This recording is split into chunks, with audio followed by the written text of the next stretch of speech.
Evening, Rockville. Today is November 17, 2025, and we are convening meeting 28-25. I would like to invite Troop 3337, who represent 3rd and 4th graders from Meadow Hall Elementary, to lead us in the Pledge of Allegiance. Please join me as you're able.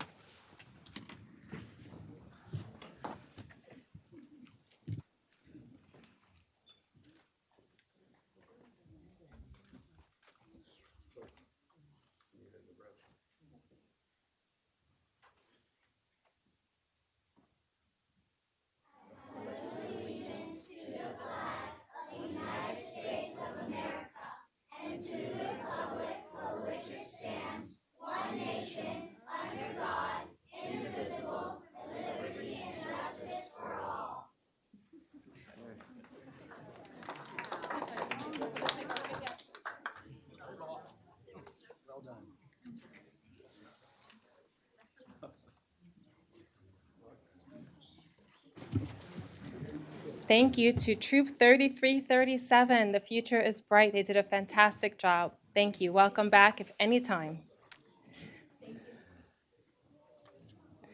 We'll now move on to agenda review. Ms. Sarah Taylor Farrell. Madam Mayor and council members, there are no changes to the agenda this evening. Thank you. Councilman Valeri.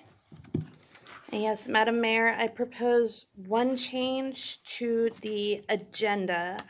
I had thought that I needed to wait until the consent items, but realizing this is a agenda item change, and that would be moving item C from the consent agenda item from this evening to our meeting on December 1st, which would be our next meeting. Thank you. Councilman Van Grack. I'm definitely fine moving it off of consent to have a discussion, but is there a reason why we're moving it off the agenda for tonight? Councilman Valeri. Yes, so in order to receive the committee's report, we have a review committee that looks at all the applications for the community development block grants. In order to give staff enough time to share that report with us in time to make the best decision, I believe that we do need to move it to our next meeting. And for the listening public, this topic relates to funding to support nonprofit communities. And I believe you have some raised during the leadership planning team meeting this morning that you have some additional questions.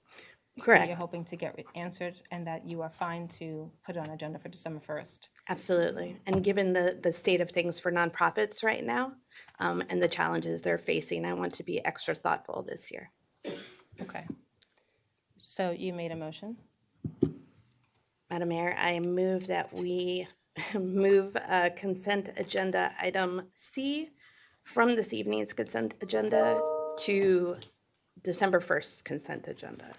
Councilman Van Grack. Just a question to the city attorney and the city manager, because just as Councilmember Valeri notes, this is nonprofits are hurting, and I know this is support for nonprofits.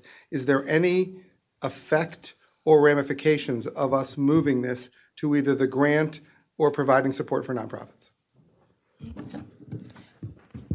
We wouldn't miss a deadline. We wouldn't miss the opportunity to fund, but we wouldn't see an increase in the amount of funding either.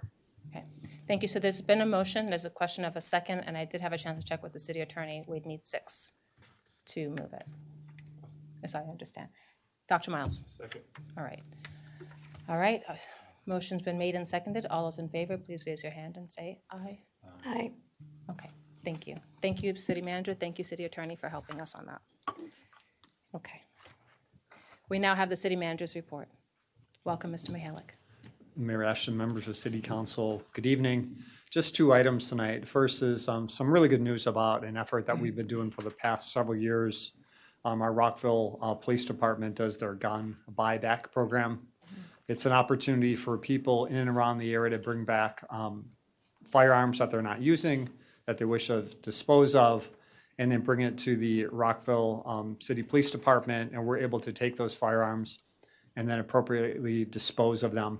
It's a really great event. It prevents firearms from getting into dangerous hands and makes sure that those firearms are also disposed of properly. pleased to tell you in one day, again, in just one day, we're able to collect 303 firearms. So it's a fantastic event. Really appreciate the police department's effort leading this in the region. Second, Mayor, as you know, and members of council, that I'm regularly asking our staff to innovate and try new and different things. That's what it takes to be a best practice community. And, we've been thinking about what we can do to recycle our materials, but also do what's right for the environment. So we're trying to do a new innovative effort for our soil rehabilitation project. And our teams are using a combination of used cardboard, recycling cardboard, and leaves. Lord knows we have enough leaves in this community. We're taking the leaves and the cardboard, mixing it up, putting it over some soil, and doing that to get rid of the weeds in that soil so we can use it for plantings in the future. That is in lieu of using pesticides. So we think that's a great project, and we're really excited about it. That's all I have, Mayor. Thank you. Mr. City Manager, I know that there's some strong congratulations in order. I know that public safety will get a public safety presentation later today, so stay tuned. But want to really give a huge shout out to the Rockville City Police Department in collaboration with the State's Attorney's Office. Over 303 guns were collected. We think we're at about 1,000 now, and the guns were not only disposed of, but melted. So several assault rifles and other kinds of ghost guns. I know my colleagues and I were there at Redgate and then just saw firsthand how important this initiative is. There were several examples, and I'll hold on that for the public safety session, but I just want to say thank you to the entire community who participated, and thank you to our officers. They did an incredible job, and there were other jurisdictions there watching to see what we were doing to model. There's another huge congratulations in order, Mr. Mihalik, from the city manager. We want to congratulate you on your new family member.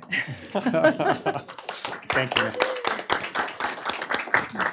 Wish we had pictures to put up, but we don't. Somehow you are still awake. But we are very, very happy for you and Gabby, and we wish you all the best. Great. Thank you so much. City manager is very private, so thank you for indulging us. All right. We'll now move on to boards and commissions, appointments and reappointments. We have several for the Cultural Arts Commission, the Financial Advisory Board, the Recreation and Parks Advisory Board, and the Rockville Housing Enterprise. Do we have anyone who's willing to make the motion for the Cultural Arts Commission? Councilmember Valeri. Madam Mayor, I move to approve the new appointment to the Cultural Arts Commission of Laura Andruski to serve an expiring 3-year term until July 1st, 2028. Do we have a second? Councilmember Jackson seconds. All those in favor, please raise your hand and say aye. Aye. Excellent, thank you. Next, we have the Financial Advisory Board. Councilmember Jackson. Thank you, Mayor. I nominate Robert Wright. I move to approve the reappointment to the Financial Advisory Board of Robert Wright to serve a full 3-year term until December 1st, 2028. Do we have a second? Councilman Van Grack seconds. All those in favor, please raise your hand and say aye. Aye. Excellent, thank you. Next, we have the Recreation and Parks Board. Welcome. Thank you. Councilman Van Grack. Madam Mayor, I move to approve the reappointment of to the Recreation and Parks Advisory Board of Natalie Venkos to serve a full 3-year term until December 1st, 2028. Thank you very much. Do we have a second? Councilman Valeri seconds. All those in favor, please raise your hand and say aye. Aye. Excellent. It's unanimous. Thank you. Next, we have Rockville Housing Enterprise. Councilmember Shaw. Madam Mayor, I move to approve the reappointment to the Rockville Housing Enterprise of Caprice Meadows to serve a full 3-year term until May 1st, 2028. Thank you. Do we have a second? Councilmember Fulton seconds. All those in favor, please raise your hand and say aye. Aye. Okay. I want to thank everyone who has volunteered to be on our boards. We'll have more nominations to come next month. I want to note that we'll be moving into community forum now. Staff has asked me to note that there have been many emails that the council has received in support of the Red Great Grant, and just noting that those have been collected and read by the council. And that pertains to agenda item 11B. We have a few folks, less than that, who have signed up to testify. So I think they want to say thank you for writing and we appreciate those who've also come in to testify. The first person we have is Pat Reber. Do we have Pat Reber here? Welcome. Hi, good evening. I live in Newmark Commons, as you well know. Madam Mayor, council members, and Mr. City Manager, this evening, I am bearing a special offering from Newmark Commons neighborhood. I have a petition that's been in circulation for only 2 weeks. We have gathered 516 signatures representing 59% or 223 homes of our 384 homes. It asks you to please not increase the allowed density of development next to us by a factor of 5. If we were running for election, 59% would be a sure win. But that's not all. Between now and December 1, when you vote to authorize a draft of the zoning ordinance rewrite and comprehensive map amendment initiative, that's a mouthful, we will continue to engage and inform neighbors and community through our grassroots effort and submit an update with numbers on December 1st. You can see we really care about this issue. But will it change the city's plan to invite, through rezoning, dense development and high-rise apartment buildings on the 10-acre plot next to us? Well, we surely hope so. We know that your zoning staff is compiling resident reactions to the proposed zoning changes across Rockville before you vote. That's why we're submitting our petition today. We appreciate efforts made by staff over past months to contact and brief us. During those sessions, we were baffled to learn that they were not involved in this designation. Rather, it was, perhaps I misunderstood, it sounded like it was an outside consultant who may have looked at this plot of land and said, ooh, we could put big buildings there. Did this person ever walk through our neighborhood to this plot of ground? We asked staff if they could consider a less dense zoning, and were told that that would not achieve Mayor and Council's goal of getting maximum housing out of various properties. We are troubled by the disconnect between the proposed dense zoning and the pledges made by Mayor and Council in Rockville's 2040 Comprehensive Plan. And I quote from page 367, future development, quote, should be connected to surrounding community, and the other reference is that development should be, quote, compatible with the adjacent neighborhood, end quote. We of Newmark Commons are asking that you abide by these pledges of compatibility and act accordingly when you vote on December 1. Thank you very much for your attention. Thank you. And I'm going to drop the petition over here. Thank you. I should note there is a time clock in front of you. There'll be an audible beep. So when you hear that, please stop, and I will try not to use the gavel. But if you hear one, that's what happened. Welcome, Ron Tipton. Thank you, Mayor and members of the council. First of all, I want to thank you, the mayor and the members of the council that did come out and meet with a group of about 40 residents of Newmark Commons to look at the place that we're talking about where the rezoning would occur. It was really, we much appreciated that. My wife and I have lived in Newmark Commons now for over 20 years, and it's a very special place. One way, you know, we all think it's special because of the forests and the recreation areas and the architecture and our lake. But this is a place that's on the National Register of Historic Places. It's a very special designation. And so I think that I agree with Pat that the proposed RMD 25, which could allow up to 250 units, is really the wrong place to do that. Let me be very clear, though. And I don't think we, as a group, are opposed to all development. The parcel we're talking about right now, 5 acres of it, could be permitted for a certain level of development, which would be pretty compatible with the community that we so much care about. I want to add, Pat quoted something from our petition, but I want to say a little more about that. It says, this is what it says. This is a key point. Rezoning the parcel to RMD 25 to permit dense high-rise development would directly contradict both the original planning of intent of Newmark Commons, and it would also, and also more importantly, the 2040 plan, the comprehensive plan that's now in effect, that said, would call for future development in this place, in this area we're talking about, right next to Newmark Commons, to be connected and compatible with adjacent neighborhoods. So I think there's a very strong reason why we love our place. It's an open community. Lots of people walk their dogs. Children walk from middle school, home every day, right past where we live, and we wanted to keep it that way. But I really feel strongly that the proposal you're looking at in the rezoning would be a real mistake and would be very incompatible with that part of our community. Thank you very much. Thank you. Now we welcome James Nation. Good evening. Madam Mayor, esteemed City Council members, my name is James Nations. I'm a 10-year resident of Newmark Commons, and I serve as Secretary of the Board of Directors of the Newmark Commons Homeowners Association. Newmark Commons was constructed with the idea that it's possible to provide homes for families and protect the natural environment at the same time.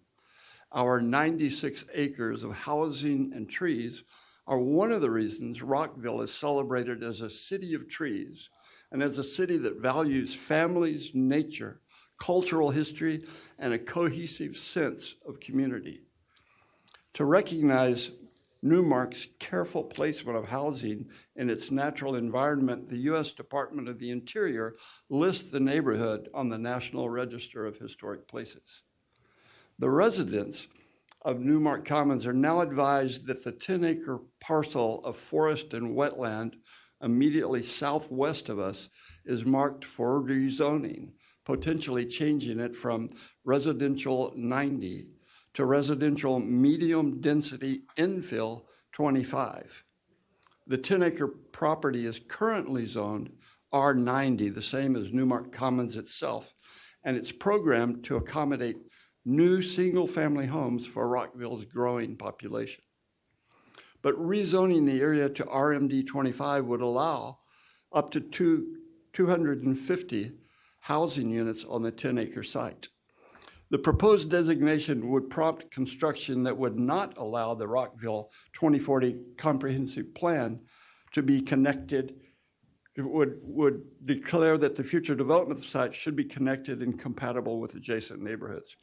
Rezoning would present a serious list of social and environmental problems.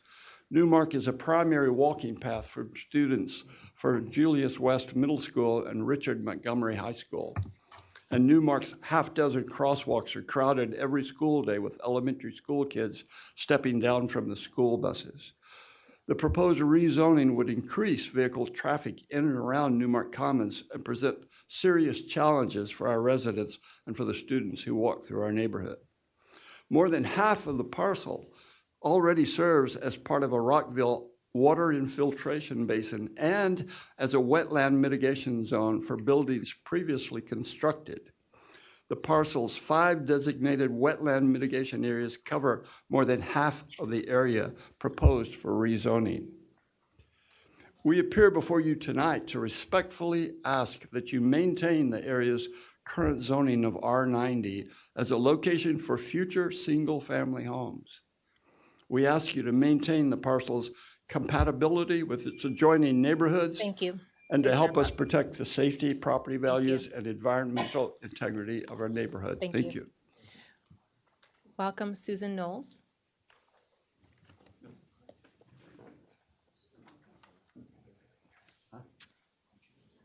Hi, good evening. My name is Susan Knowles, and I moved to Newmark Commons in 1994. I love this neighborhood and all the amenities the city of Rockville had to offer my family. Living in a neighborhood where my children walked to school was an incredible plus.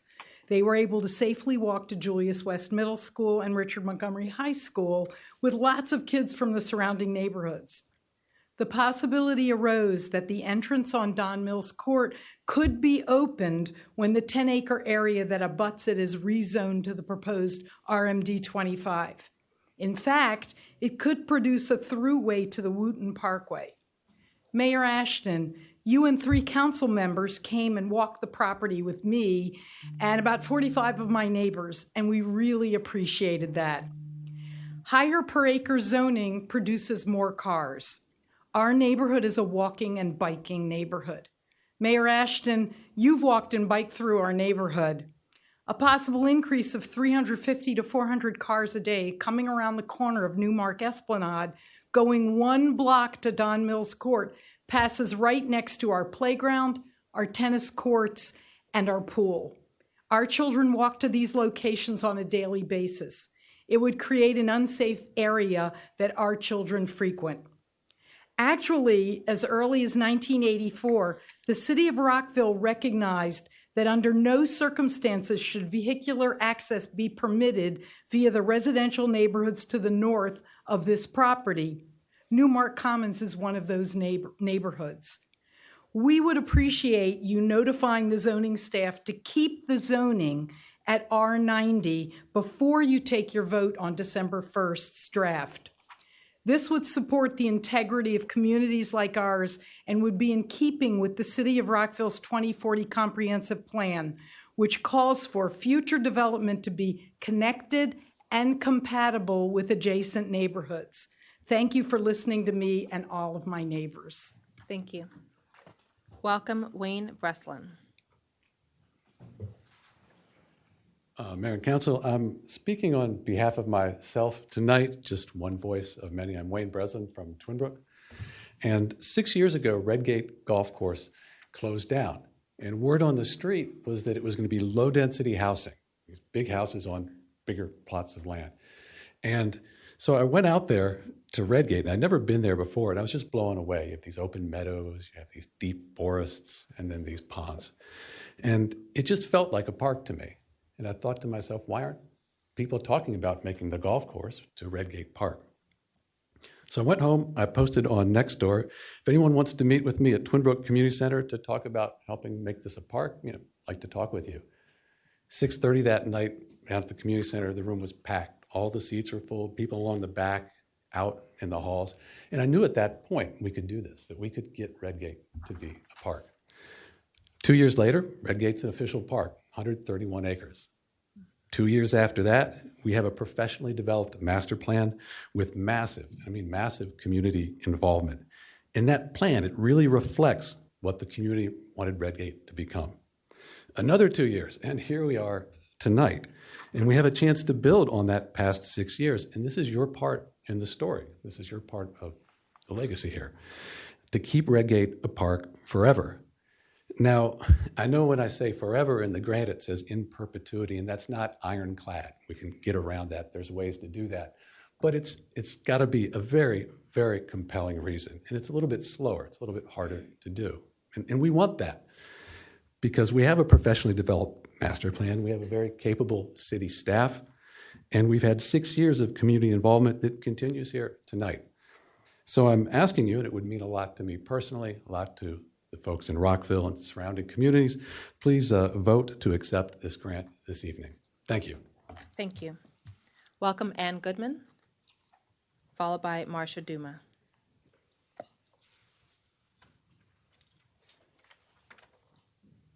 Good evening, Mayor and Council. My name is Ann Goodman. I live at 9807 Veers Drive, apartment 120. Before moving there, I was a Twinbrook resident for 33 years. I and my husband, Jim Farrelly, before he died, have been advocating for Redgate to be a park for the last 15 years. We have been joined by legions of people from our community, Rockville residents, as well as residents from the broader community. At one point, you appeared to hear those voices, and you designated the entire property as parkland. And you are to be congratulated for that, in my opinion. You appeared to have made a firm commitment. Now it appears that some of you want to renege on that commitment, and that's the only interpretation I can put on the recommendation to turn down a grant, a $1.5 million grant, to improve the property as parkland. The hang-up appears to be the in perpetuity, that the park accepting this grant means that it will have to stay a park. It suggests to me that some of you want to make the property something other than parkland in the future. That, I feel, is a betrayal of the voices you have heard and the commitment you made. Reneging on your commitment does not seem a wise move for public officials who want re-election. You have heard over and over how unique and valuable Redgate is and how much it contributes to the quality of life in the community. As parkland, it contributes to the area as a whole, not just to special interests who support limited uses other than parkland. I encourage you to stand by your commitment, accept the grant, and keep Redgate as parkland in perpetuity. Thank you. Thank you very much. Welcome, Marcia Duma, followed by Deborah Landau. Good evening. My name is Marcia Duma. I have lived in the West End at 616 Great Falls Road since 1978. Thank you for the opportunity to speak this evening in favor of accepting the $1.5 million grant from the Federal Land and Water Conservation Fund for Redgate Park. The grant is very competitive and confirmation of the unique value of the Redgate property. Many thanks go to the mayor and council that approved and encouraged the project, and to the Parks and Recreation Department for the meticulous and visionary work they did developing a plan for the property, a former golf course that completed successfully with all others across the country.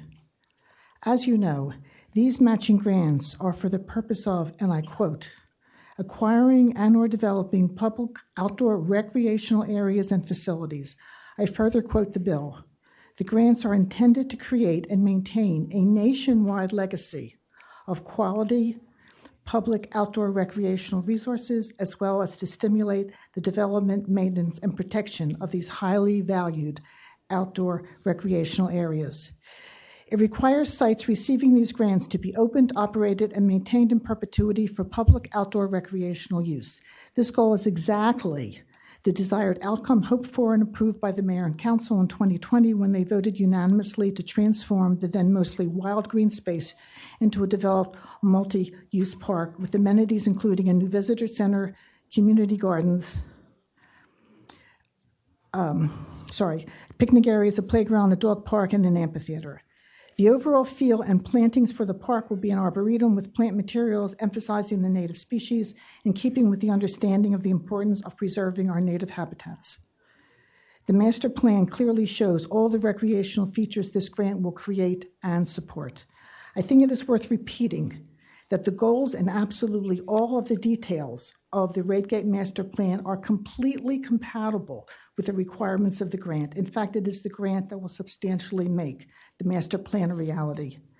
Redgate Park received its first grant in September 2023 by the Chesapeake Bay Trust to plant over 1,000 trees and 500 shrubs. This new grant will enable the visionary thinking and legacy creating to get closer to completion. The mayor and council are rightly concerned with the economic impact of various developments. I therefore remind you all that of unique and outstanding recreational opportunities are engines of economic development. That is why the Redgate Master Plan was overwhelmingly supported by both the Rockville community as well as our neighbors throughout Montgomery County. By fully developing and protecting our open spaces, Rockville will continue to make the city a beacon for new residents and businesses. Having the vision and courage to embrace and develop a project such as Redgate reinforces that Rockville is not only a visionary and practical leader for its own citizens, but a good neighbor for Gaithersburg residents and businesses. Thank you very much. Thank you. We appreciate your testimony. Welcome, Deborah Landau, followed by Ben Carmel. Thank you, Madam Mayor, Council Member, City Manager. My name is Deborah Landau. I'm past president of the East Rockville Civic Association and current member of the Rockville Environment Commission, but today I'm here as a Rockville citizen who lives in East Rockville, neighboring community to Redgate. You've already heard how incredibly important Redgate Park is to us, our citizens, our people. We've seen the amazing bird diversity from all the photographs outside. But today I thought I'd speak as a scientist, and specifically as a citizen scientist. I opened up this evening iNaturalist app and sorted it by Redgate Park. And in only the amount of time that Redgate Park has been open, there have been over 3,100, a total of 3,125 observations of diversity. No birds here, everything else in Redgate Park, encompassing 743 species. That's amazing. These are our Rockville citizens feeling so compelled, so inspired by this green space to actually go out and document the diversity of this amazing space. Madam Mayor, council members, I encourage you, I implore you to accept this $1.5 million grant and help protect Redgate Park in perpetuity. Thank you so much. Thank you.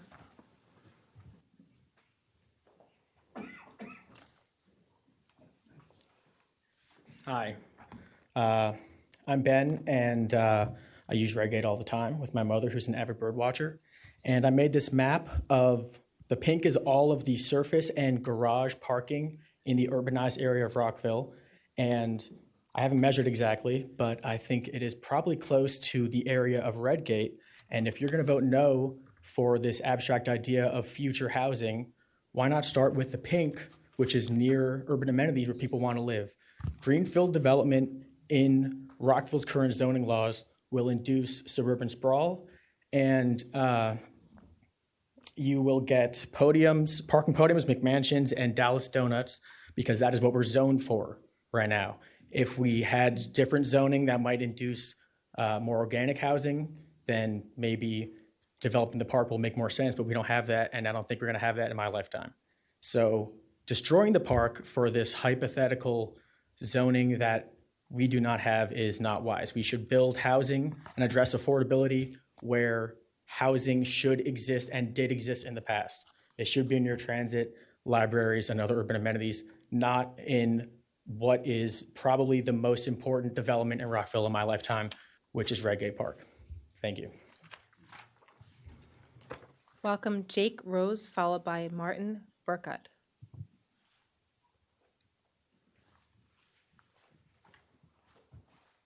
Hello, I just want to say that Redgate Park means a lot to me. My first job when I was 16 was working for the city at Redgate Golf Course. I go there weekly with my dog, and I am looking forward to starting a family here in the city of Rockville, and I'm looking forward to sharing the park with my future family. So I'm in full support of the grant for the park, and I know some of you are friends of Redgate Park, and if anyone would like to become a friend, we would love to give you a magnet to show your support. So thank you very much. I don't need to speak. My colleagues have said everything pretty eloquently. Thank you. Thank you very much. Welcome Elizabeth Thompson, followed by Jeff Schloss. Okay, all right. Thank you. We're all together. All right. That's very efficient, thank you. Joe Satka? I'm really pleased to be here to support your charitable use of $1.5 million to improve what is already a lovely site. And I really wanted to stay. I'm a member, a 40-year or more member. I've forgotten how long I've been in Fallsmead, and I use this site fairly regularly. I'm a member of what is called we call ourselves real old men eating out Romeos, but we don't eat out very much. We just roam a lot, and we use Redgate fairly regularly. We love it. We love the meadows. We love the birds, the bees, the butterflies that are around. And I really want to thank the staff for producing a grant that got you this much money. I mean, it's amazing in this environment to get $1.5 million. So I really urge you to use it effectively. The main point that I want to make is, as real old men, we love to have toilets, and there is a fabulous toilet on this property that's surrounded by weeds, and you can't get at it. So please improve it and use it get it useful for us. Thank you. Dhruva Diego Kumar. If you could come now, please. If you could come now, please. Yes.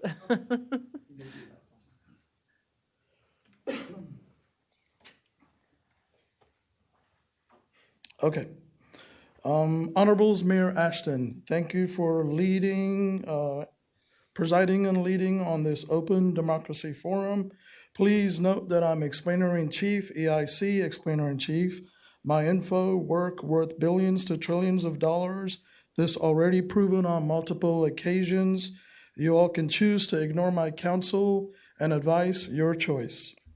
As mentioned previously, I'm evaluating possible candidacy for U.S. House of Reps Congress or Montgomery County Council. Thank you. Disclaimer, all this not all my thoughts, limited access forum here, not necessarily for or against any of you individually or as a council. This is for county government audience here and beyond. Now my preamble. I pledge allegiance to the flag of British America, who are our founders and framers of our USA Constitution. We need to balance our tables, people. I pledge allegiance to USA America everywhere, not this new participating, segregationist, Latin America, Central America, illegals, undocumented, who have criminally abused me and my family for more than a decade now. I got to smile every now and then, not look so serious. Now, please do not use them to do this. Nobody should get used. Nobody should get used. Conservatives call them illegals. Liberals, you think you are better by calling them undocumented. This term undocumented is not kinder or gentler. It is not kinder or gentler to use that term either. Now I pledge allegiance to the rule of law, make America great again, make MAGA America great again, America first. My kinder, gentler version of America first, I call it MAGA DKK, America first. Thank you, the kinder, gentler version. I pledge allegiance to rule of law, rule of law. Now, regarding my home country, India and Indians, please note my right to represent my home country here in my home nation, USA, and beyond is my 1428 divine right to do so. I do not need their approval. My ancestors, my grandparents, who were tops in their professions, very relevant for my home country during the British Empire, very relevant to these young ones that come here for their success then and now. So you've heard of Project 1619. You should know about Project 1428, 1520, and also there are other projects like 1120, so many projects. So again, when I come up here and talk about H-1B and all that, it's my divine right to do so. Now regarding H-1B, it's a 3-year program. It is currently a 1-year by the administration based on the executive Thank you very much. I spent too much time on there. Thank you. Thank you. Thank you. Welcome, Mary Van Balgoy.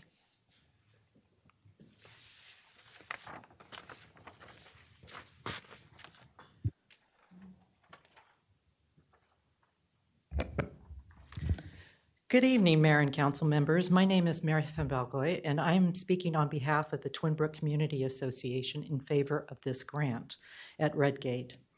I want to begin, and I know I sent you a letter, but I want to talk about certain steps about this that have not been brought up before. I want to begin by recognizing the thoughtful discussion the Council has been having about Redgate. Questions have been raised about whether accepting this grant would prevent the city from building a rec center, a pool, or other major facilities on the site in the future. These are important concerns, and they reflect your responsibility to plan for Rockville's long-term needs. However, it is equally important to look at what the city and residents have already decided for the property. In March 2020, the mayor and council voted all in agreement that we would keep the former Redgate Golf Course as a 131-acre public park. And in 2022, after extensive community input through meetings, surveys, and workshops, the city adopted the Redgate Park and Arboretum Master Plan. That plan is very clear. Redgate is envisioned as predominantly a passive park, a place for nature, restored habitat, trails, community gardens, and low-impact recreation. The community did not ask for large buildings or active recreational facilities here, and the master plan does not recommend them. Instead, it offers a vision that complements rather than competes with the city's existing recreation centers and aquatic facilities. The grant before you tonight directly funds the improvements residents endorsed.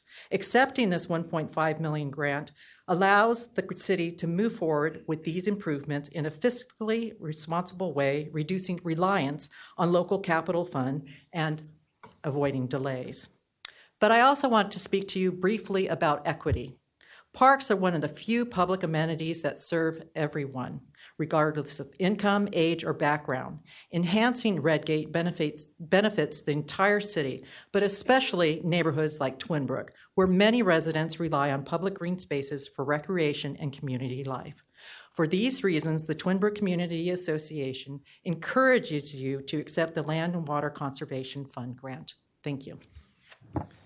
Thank you very much. Welcome, Jack Theoloff.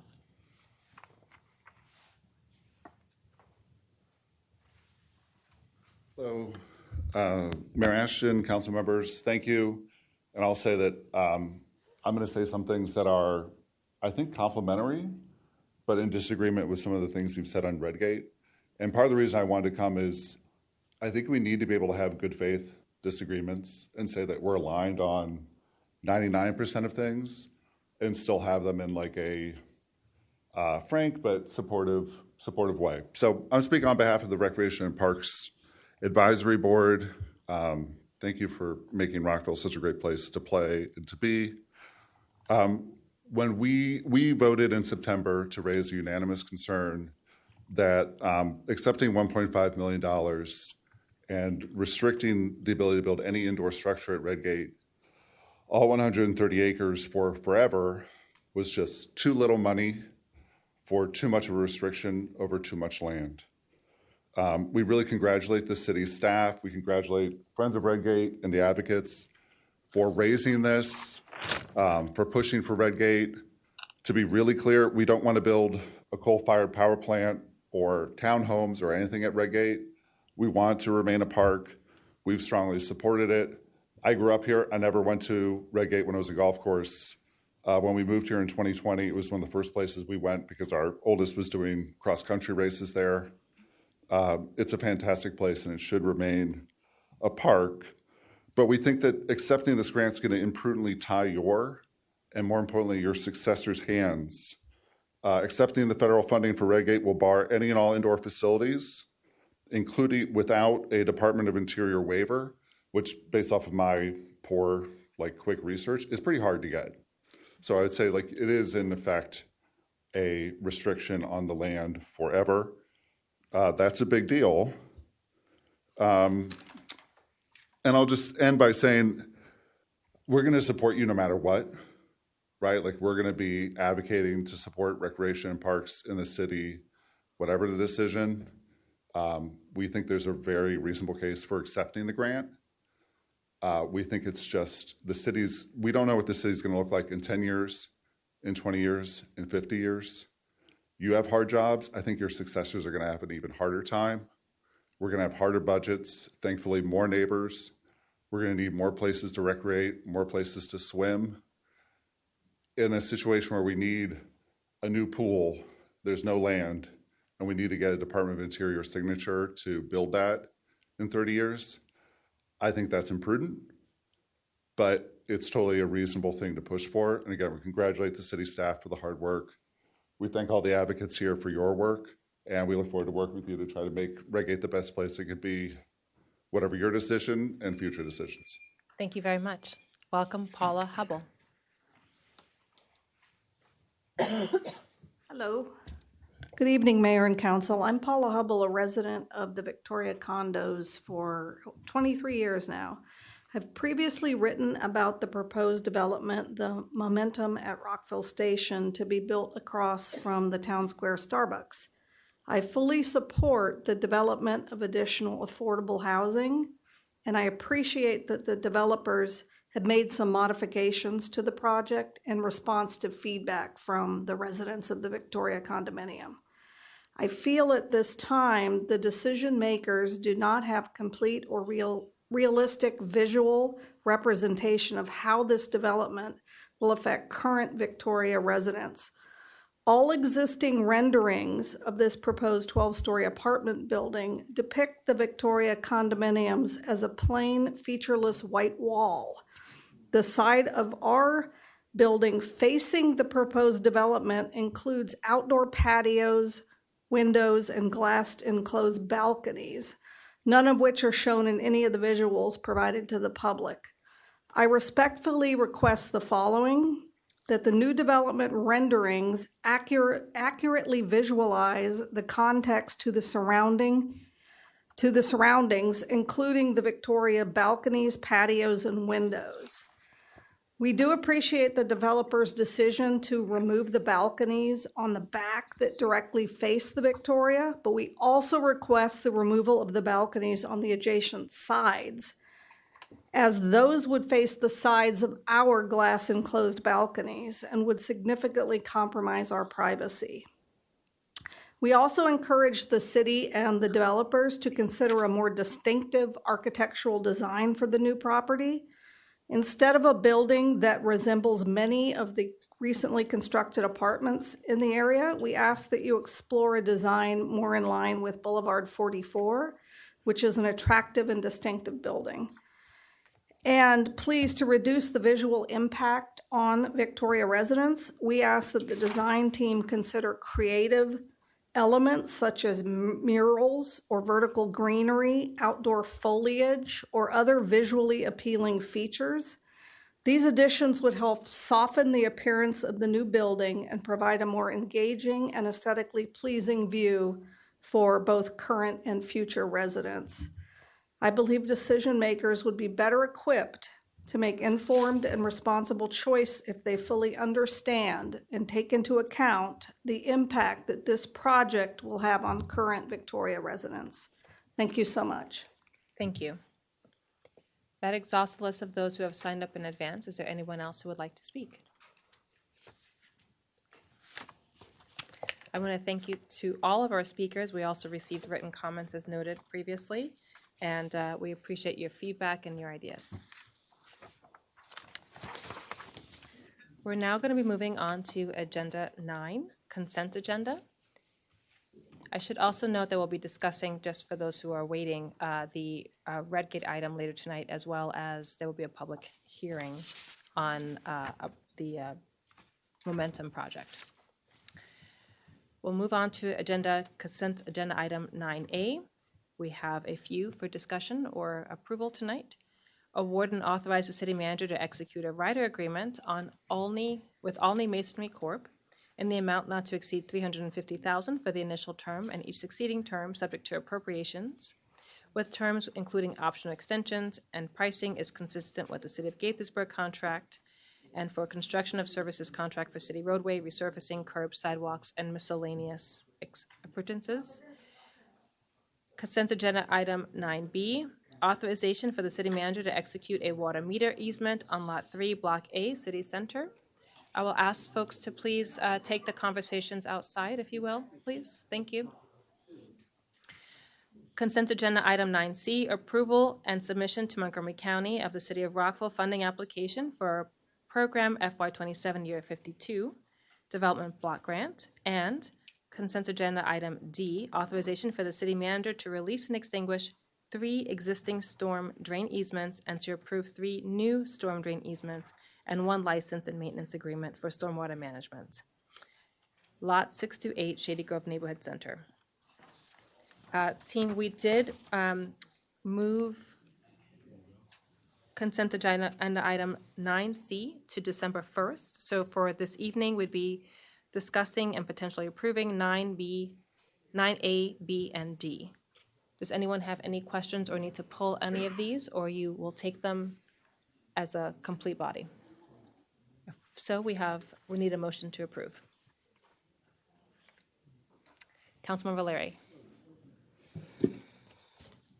Madam Mayor, I move to approve consent agenda items A, B, and D, with C having been moved previously to December 1st.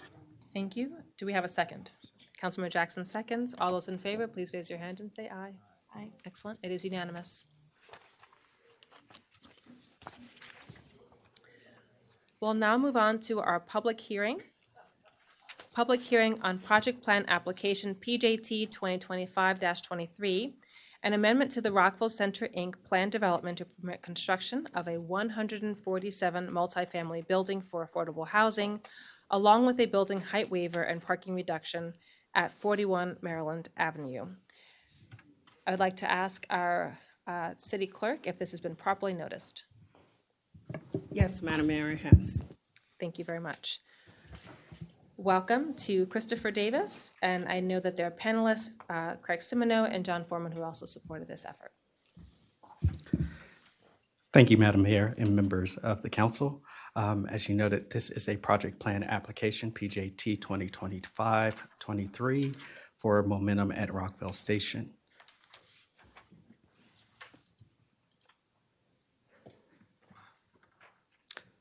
The subject site is outlined in red on the screen. It is 41 Maryland Avenue, located in the town center area. The site is approximately 0.42 acres and has a zoning of planned development for the Rockville Center Incorporated area and an equivalent zone of mixed-use transit district. As you can see, the site is developed with a surface parking lot located at the corner of East Middle Lane and Maryland Avenue.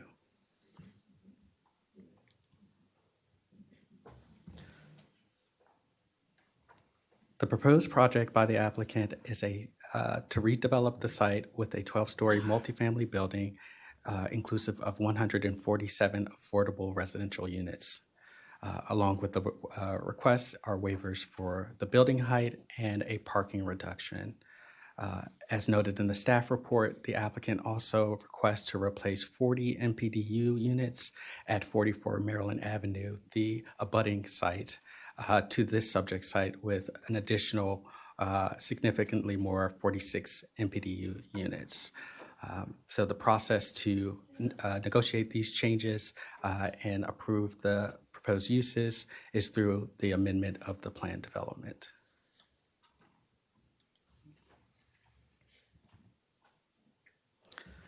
So for some brief background on the Rockville Center Incorporated plan development, the original PD was approved back in 1994 as part of a redevelopment effort for the Rockville Mall. As part of that effort, 5 mixed-use blocks were established as shown on the screen, with the subject site identified as Block 4. For this specific site, the site was approved for a minimum of 117 residential units, along with 11,000 square feet of retail. Also, the project issued a maximum building height of 100 feet above the 448 elevation, which was a specific reference elevation for development standards in the PD. As proposed, the applicant proposes to increase the number of residential units on the property as well as the building height to facilitate the proposed project.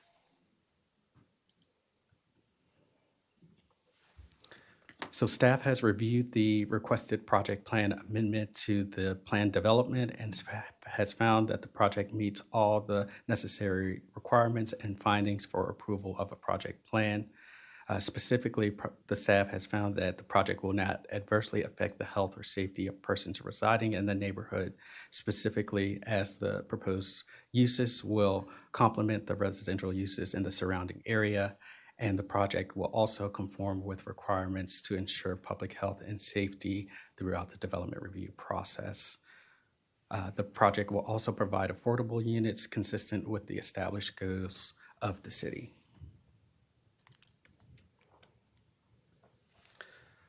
The project also will not conflict with the comprehensive plan. Both the comprehensive plan and the recently adopted Town Center Master Plan has also proposed and promoted additional housing in the town center and recommended elimination of parking for this specific site. Staff has reviewed the request with our adequate public facility standards and has found that schools, transportation, and water and sewer facilities will exist to serve the subject site. The project has been reviewed for compliance with the zoning ordinance, and staff has found that the project will not violate any provision of that ordinance. Specifically, this use is in compliance with the ordinance, and further review with the zoning ordinance will be completed with review of the site plan. Finally, the project has been reviewed for requirements affecting natural resources and environment and has found that no adverse impacts will be created. Specifically, forestry and stormwater management requirements will be met, and there are no specific impacts to historic resources. As Madam Mayor mentioned, the project has proposed a height waiver to exceed the maximum height of this specific zone. The request is for a maximum height of 137.25 feet. Staff has reviewed this request and noted that it meets all the criteria for approval. As you can see here on the screen, here is a proposed rendering with the neighboring buildings. Additionally, staff has reviewed the parking reduction request and found that it meets all approval for criteria. The specific criteria has been shown here on the screen, and the request meets such criteria.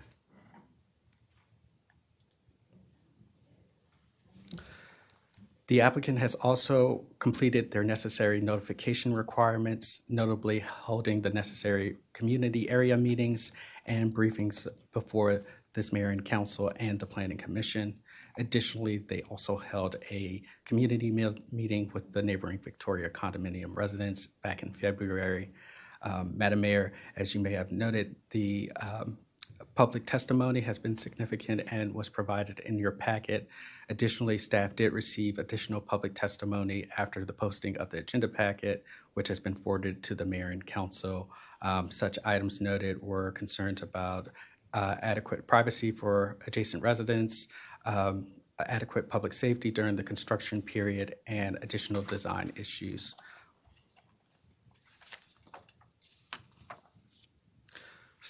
So the recommended next steps include holding the public hearing and considering a resolution to approve the project plan application. And should the application be approved, a required site plan would be reviewed by the Planning Commission. So having found that the project has presented adequacy with all the necessary findings for approval, staff does recommend that the mayor and council hold the public hearing and act on the following, including approval of the project plan, the requested building height waiver, and the parking reduction. And with that, Madam Mayor, that concludes staff's presentation. The applicant is available and has a presentation that they can start at your discretion. Thank you. So we'll move to the public hearing first, and then I know that we'll have a portion of this agenda they'll be able to discuss action and hear specific mayor and council questions. Is that fair? Understood. Okay, thank you. All right. I want to thank everyone who's written and testified. I believe Ms. Hubble testified earlier. I would request that her comments be included as part of this public hearing. Okay, thank you. We'll move to the folks who have signed up in person first, and then we'll move to our virtual speakers. We also have received written responses. I'd like to first call up Doris Sarmi. Sammy, welcome.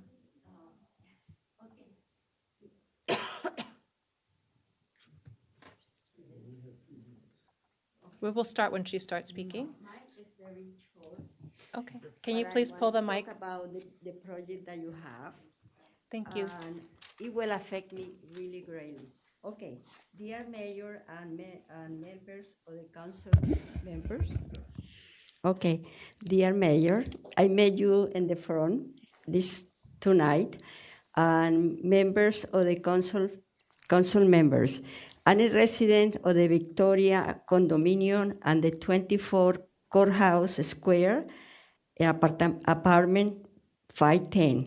I would like to let you know my strong opposition to this proposal, this building that they wanted to build in Rockville Station development, because it will affect me in many ways, especially my health issues, because it will block my windows. I in the 5th floor, and this building is going to be blocking all the sun that I needed. I have a lot of issues, my health issues, and not only my health, but my mental and my whole good being. That construction not only affect the health or the property, but in the meantime, when they building this, it's going to be a lot of difficulties. So please, please don't let this happen, okay? Thank you for your testimony. Is there anyone else in person who would like to speak? Please come up. Please state your name again. Hi, my name is Benjamin Cornwell. I didn't know this was going to be on the docket. I'm here with the Redgate thing, but I love it, and I think we should have more of that. And people my age cannot afford housing, and we can't afford to live in the place that we grew up, and I grew up here. So no parking, that's great. Honestly, double it, make it even taller. And every parking lot, my little map, you guys remember? This should just be this everywhere. This is beautiful, and we'd like more of it, people my age at least. Thank you. Thank you very much. Is there anyone else in the audience who would like to speak? Okay. We'll now be moving on to our virtual speakers. First, we have Padam Singh. Hello, can you hear me? We can hear you. Okay. I'm a resident at Victoria Condominium, and our opposition to 41 Maryland Avenue is significant and shared by 83 residents who signed a petition. While we recognize the need for new housing in this project, but this project is too massive, too close, and exceeds our community expectation, the severe impact on our quality of life is unacceptable. I submit the following critical issues: direct visual intrusion and loss of privacy. The plans indicate full-size balconies directly facing the Victoria, constituting a severe invasion of resident privacy. These extended balconies create an unmitigated line of sight into our homes. Specifically, the first row balconies aligns directly with our bay windows and patio areas. I request these revisions mandate the removal of the first row proposed balconies starting from the patio line, require all remaining balconies facing the Victoria to be reduced to the smaller Juliet style to maintain resident privacy. Second issue, excessive construction schedule and disruption. The developer's proposed construction schedule, potentially 7 days a week, early morning until late at night, is deeply concerning and unacceptable. Due to the extreme proximity of the site to the Victoria property line, the constant noise, vibration, and heavy machinery will make residential life extremely difficult. I request these revisions enforce strict defined limits on construction hours and days, adhering to the most restrictive local residential noise ordinances, require continuous verifiable mitigation measures to minimize vibration impacts on our existing structure. And my last third point, the air particulate matter generated by prolonged heavy construction at such close range poses a serious public health risk for vulnerable residents. Many residents, including myself, suffer from allergies, while several elderly residents have shared acute concerns. Close range construction dust is known irritant and contributed to serious issues including asthma, COPD, and lung irritant. I request these revisions require the developer to maintain best-in-class dust suppression techniques throughout the construction process, including mandated air monitoring near the building's property line. I respectfully ask the Planning Commission to take our concerns seriously. I ask the Commission to require major structural revisions to this plan to protect the existing community. If those necessary revisions cannot be made, I then ask the Commission to reject this current proposal.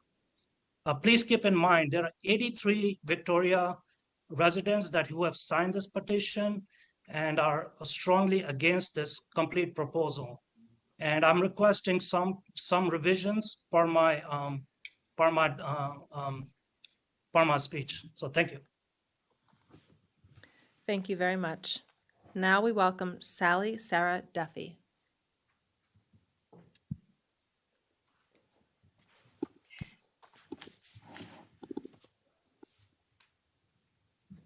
Can you hear me? We can. Oh, great. Thank you. Sorry. Um, Madam Mayor, council members, and the city manager and city staff, thank you so much for the opportunity to comment on application PJT 2025-23. My name is Sarah Duffy, and I live at 22 Courthouse Square in Rockville and have done so since 1991.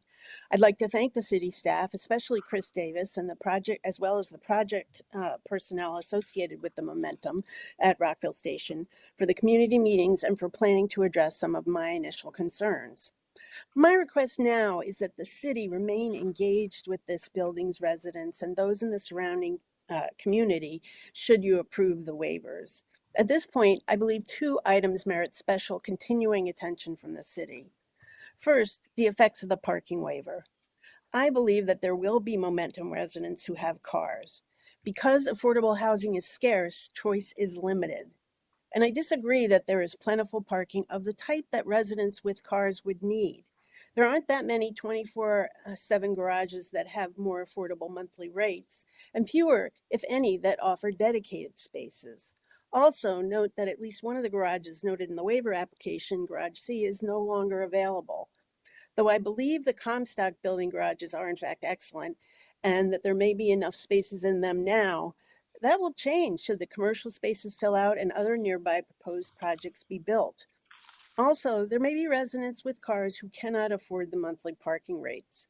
My concern is that the waiver will lead to increased traffic congestion as residents with cars look for spaces, and that some residents may end up parking illegally.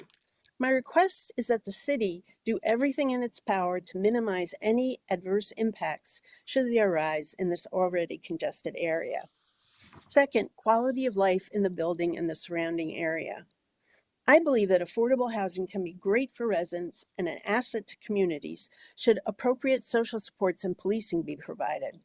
My specific concern now is the likely reduction in funding for social supports at the federal, state, and county levels due to budget pressures. My request is that the city be ready to identify and prepare to fund gaps in essential supports for residents. I also request that the city routinely conduct specific outreach to Momentum residents so they know about and importantly feel welcome to participate in the many sports and other activities provided by the Rec and Parks Department, as well as the various city boards and commissions and the city government. I believe engagement will enhance our community. In short, I request that the city, should the waivers be approved, do everything it can to make this project successful for everyone. Thank you. Thank you. We now welcome Katerina Singh. Good evening, Mayor and Council members. My name is Ekaterina, and I'm here today because I have serious concerns about the new building. So my main concern is how this proposed development will affect my health. I have rhinitis, which is easily triggered by dust and pollution. A project of this size built so close to our homes will bring a large amount of dust into the air. My doctor warned that this could lead to asthma. The current plan does not protect the health of people living in the Victoria. Privacy concerns. The design includes large balconies facing the Victoria. These balconies would look directly into our bay windows and patios, taking away our privacy. Other buildings in Rockville Town Center use small Juliet balconies, and we ask for the same here. I am asking for two changes. Remove all balconies that line up with our patios and bay windows. Change the remaining balconies facing the Victoria to small, not protruding Juliet balconies. I support affordable housing, but it should not put current residents at risk. There are other places in Rockville with more space, wider roads, and better conditions for a project this big. In closing, I ask the Council to require the major changes to this plan. If these changes cannot be made, I respectfully ask you to reject the proposal. Please add my comments to the public record. Thank you. Thank you very much. Welcome, Mei Chi-fan. Madam Mayor, there are written comments. Okay, perfect. Thank you very much. Last call. Is there anyone else who would like to speak? Okay.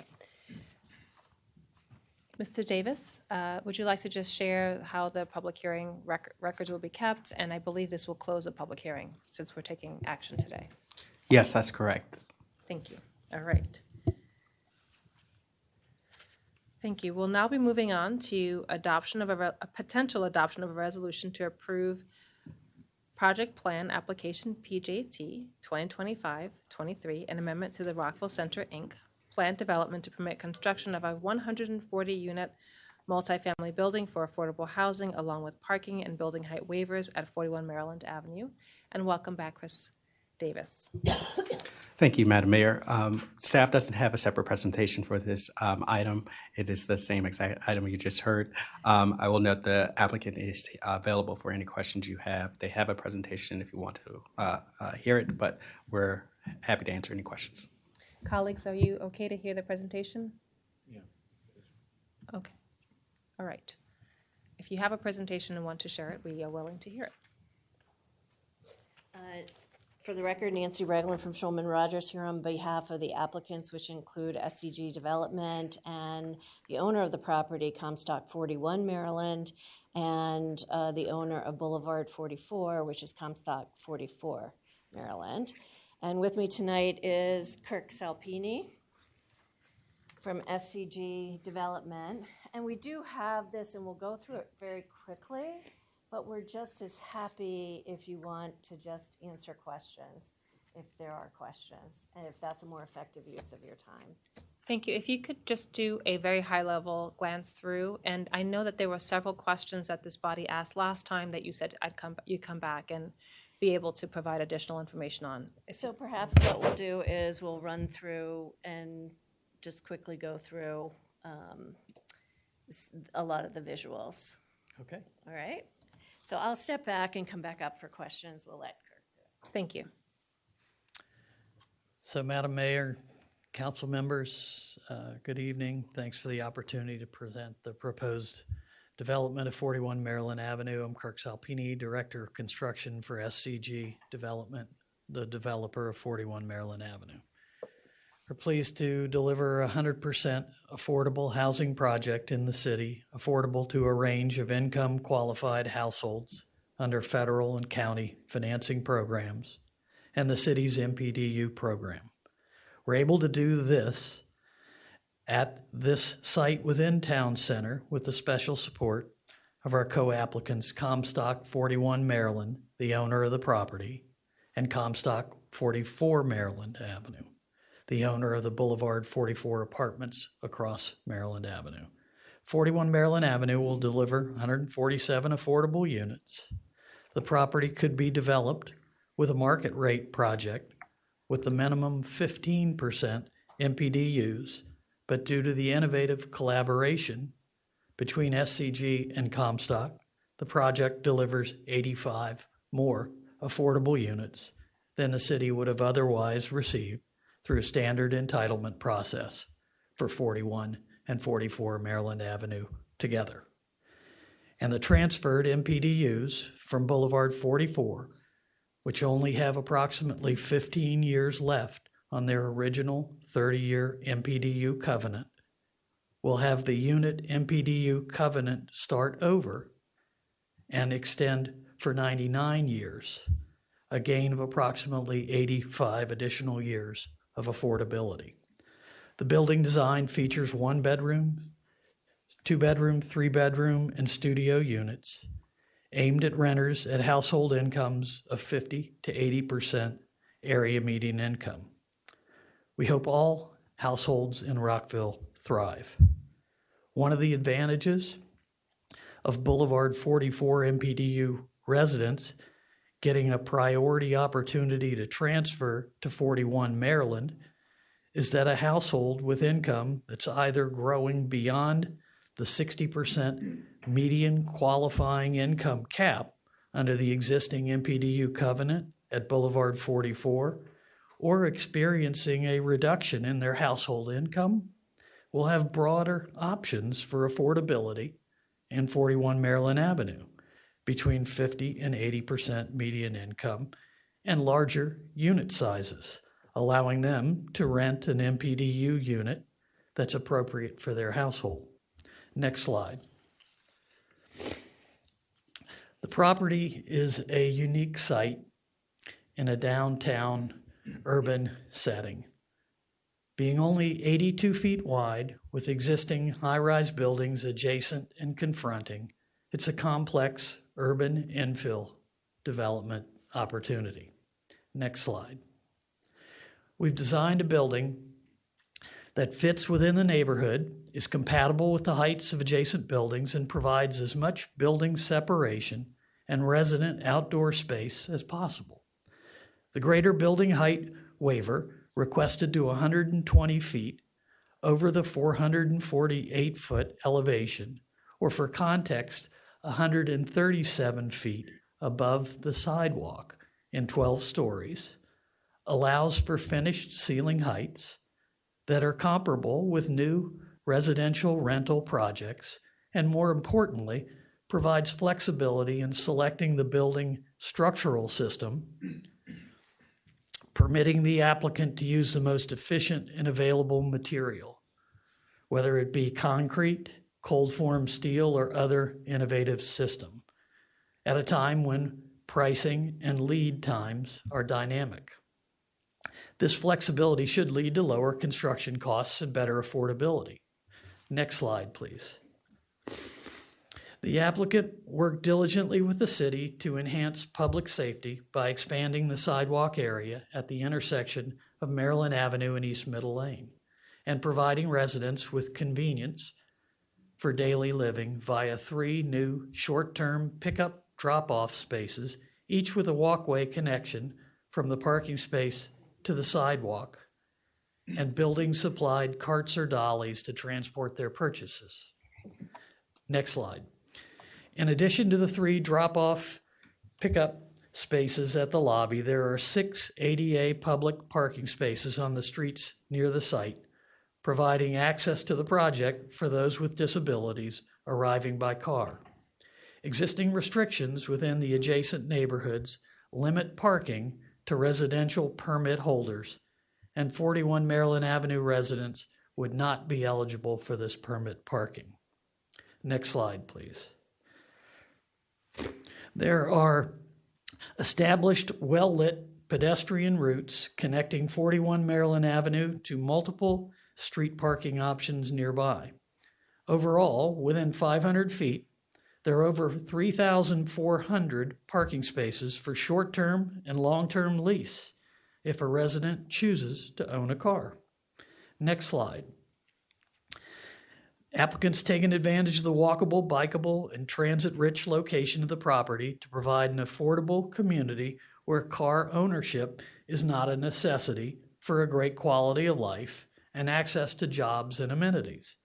The convergence of these demand drivers at 41 Maryland Avenue for 147 households could lead to a significant, equitable neighborhood change in town center.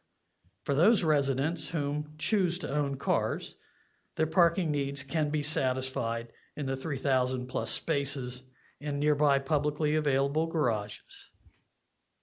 SCG is confident that 41 Maryland Avenue will be well received by the market, as there's a strong need for affordable housing in Rockville. Several affordable housing projects are located within 0.4 miles of the site and enjoy strong demand evidenced by average vacancy rates below 5%, with some having waiting lists. Maryland Avenue will help meet this demonstrated demand and provide a desirable in-town location, especially for those households who do not want to be burdened with the cost of car ownership. Next slide.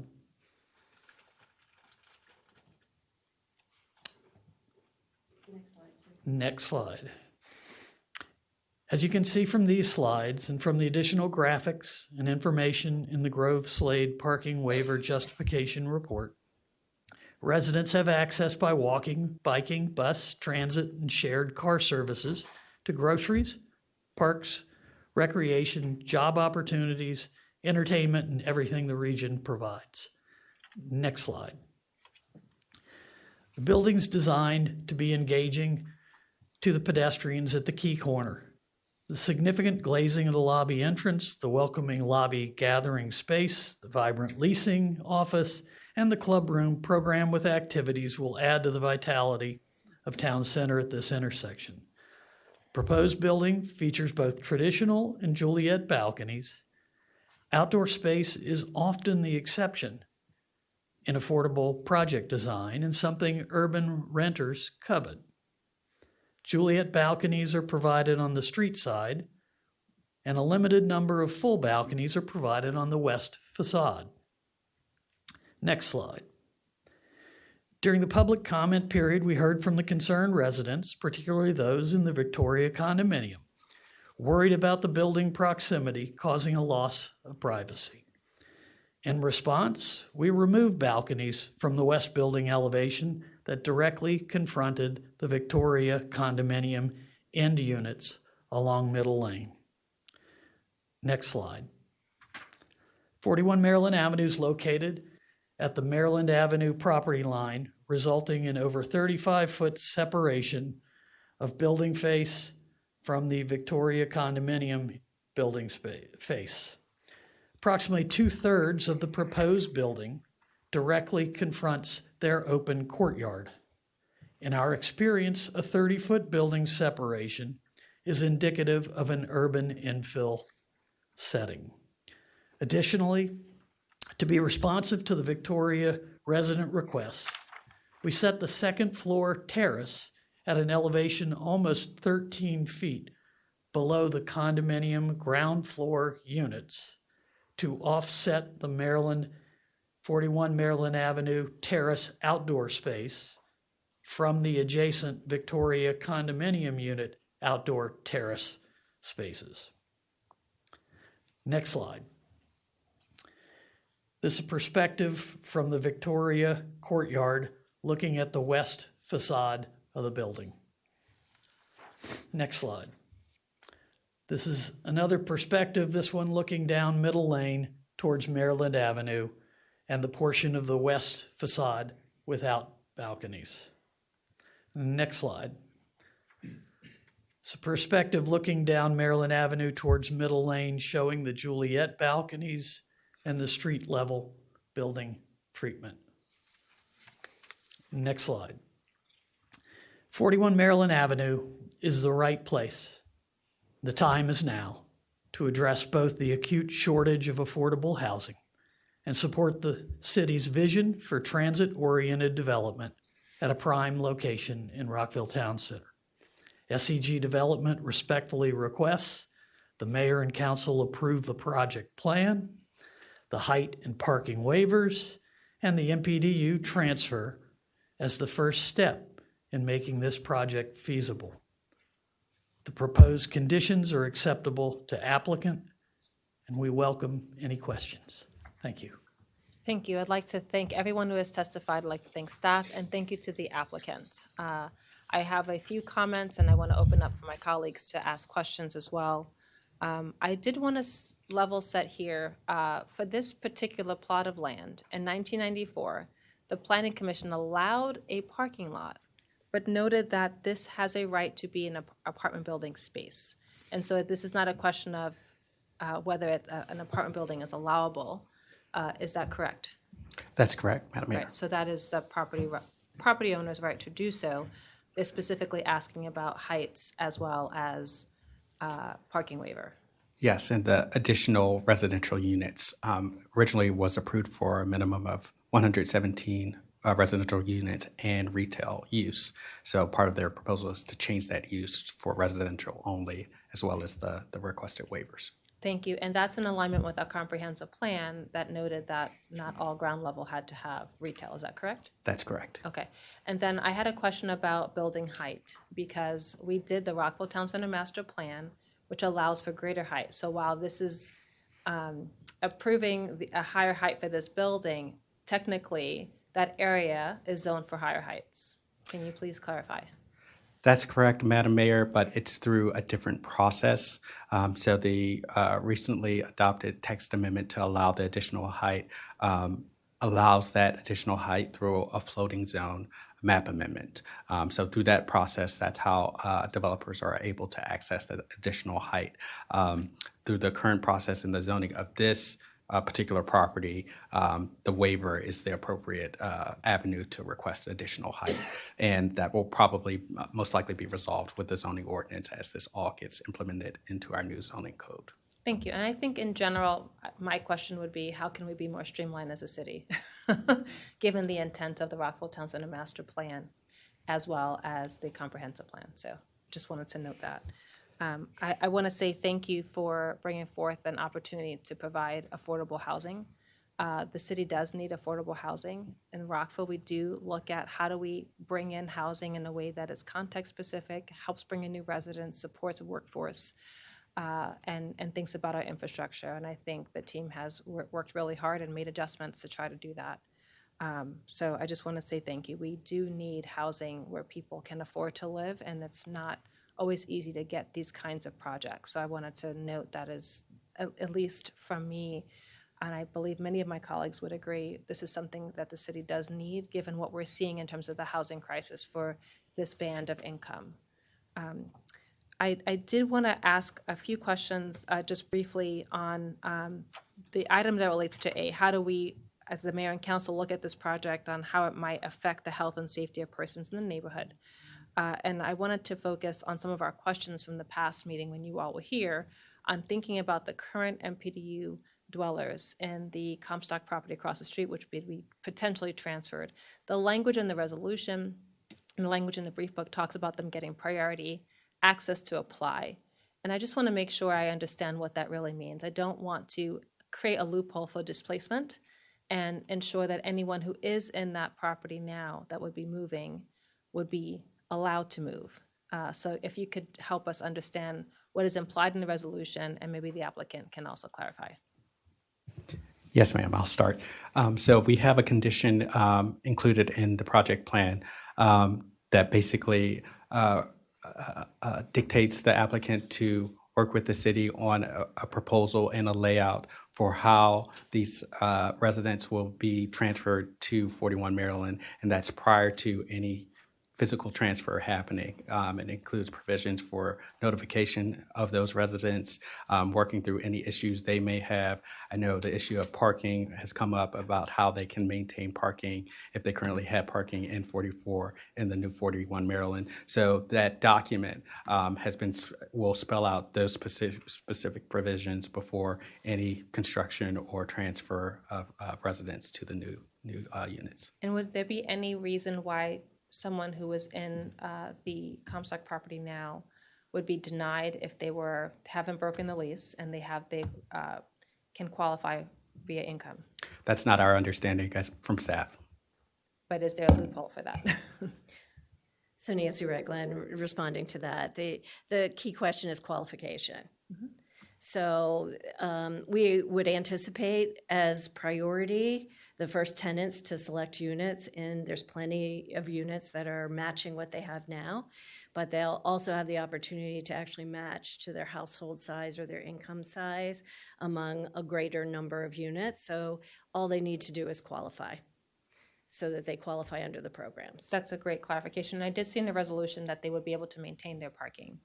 And there are amenities that will be in the new building, like fitness, club room. I think there's a pet spa. So very beautiful exterior and amenities. And I also want to say, during the comprehensive planning process and during COVID, we discovered the benefit of balconies for residents, being able to have fresh air, and being able to see the outside. So you don't normally see that in some of the affordable units. And correct. So thank you for thinking about the residents here. And so I just wanted the only one that I didn't see is the pool. And would they have access to the pool, or are you going to work with the city of Rockville to get them access to the city pool? But I worry about amenity loss for them. Correct. So this location is a 20-minute walk or a 10-minute bus ride to the new swim center, your updated swim center. So they have this, as a resident of the city of Rockville, they have access to the city pool and all of the amenities that are in the swim center. They will not have access to the pool at Boulevard 44 after they transfer. That is the one amenity that is not duplicated in the affordable housing project, because there is no roof deck, roof amenities. Those are amenities that normally don't fit within the affordable housing Yes, pro forma. I would say it's more the exception than the rule to be able to fit that into our program and into our budget, if you will. Well, perhaps you could work with the city of Rockville to help them have that, at least in the interim period. I just wanted to raise that in particular. Yeah. Well, thank you. And I would like to take just a brief opportunity to follow up on your comment about balconies. We would love to provide traditional balconies, but the zoning ordinance precluded us from crossing over the property line by, I don't recall what the dimension was, but I don't think we were able to extend our balconies beyond the property line.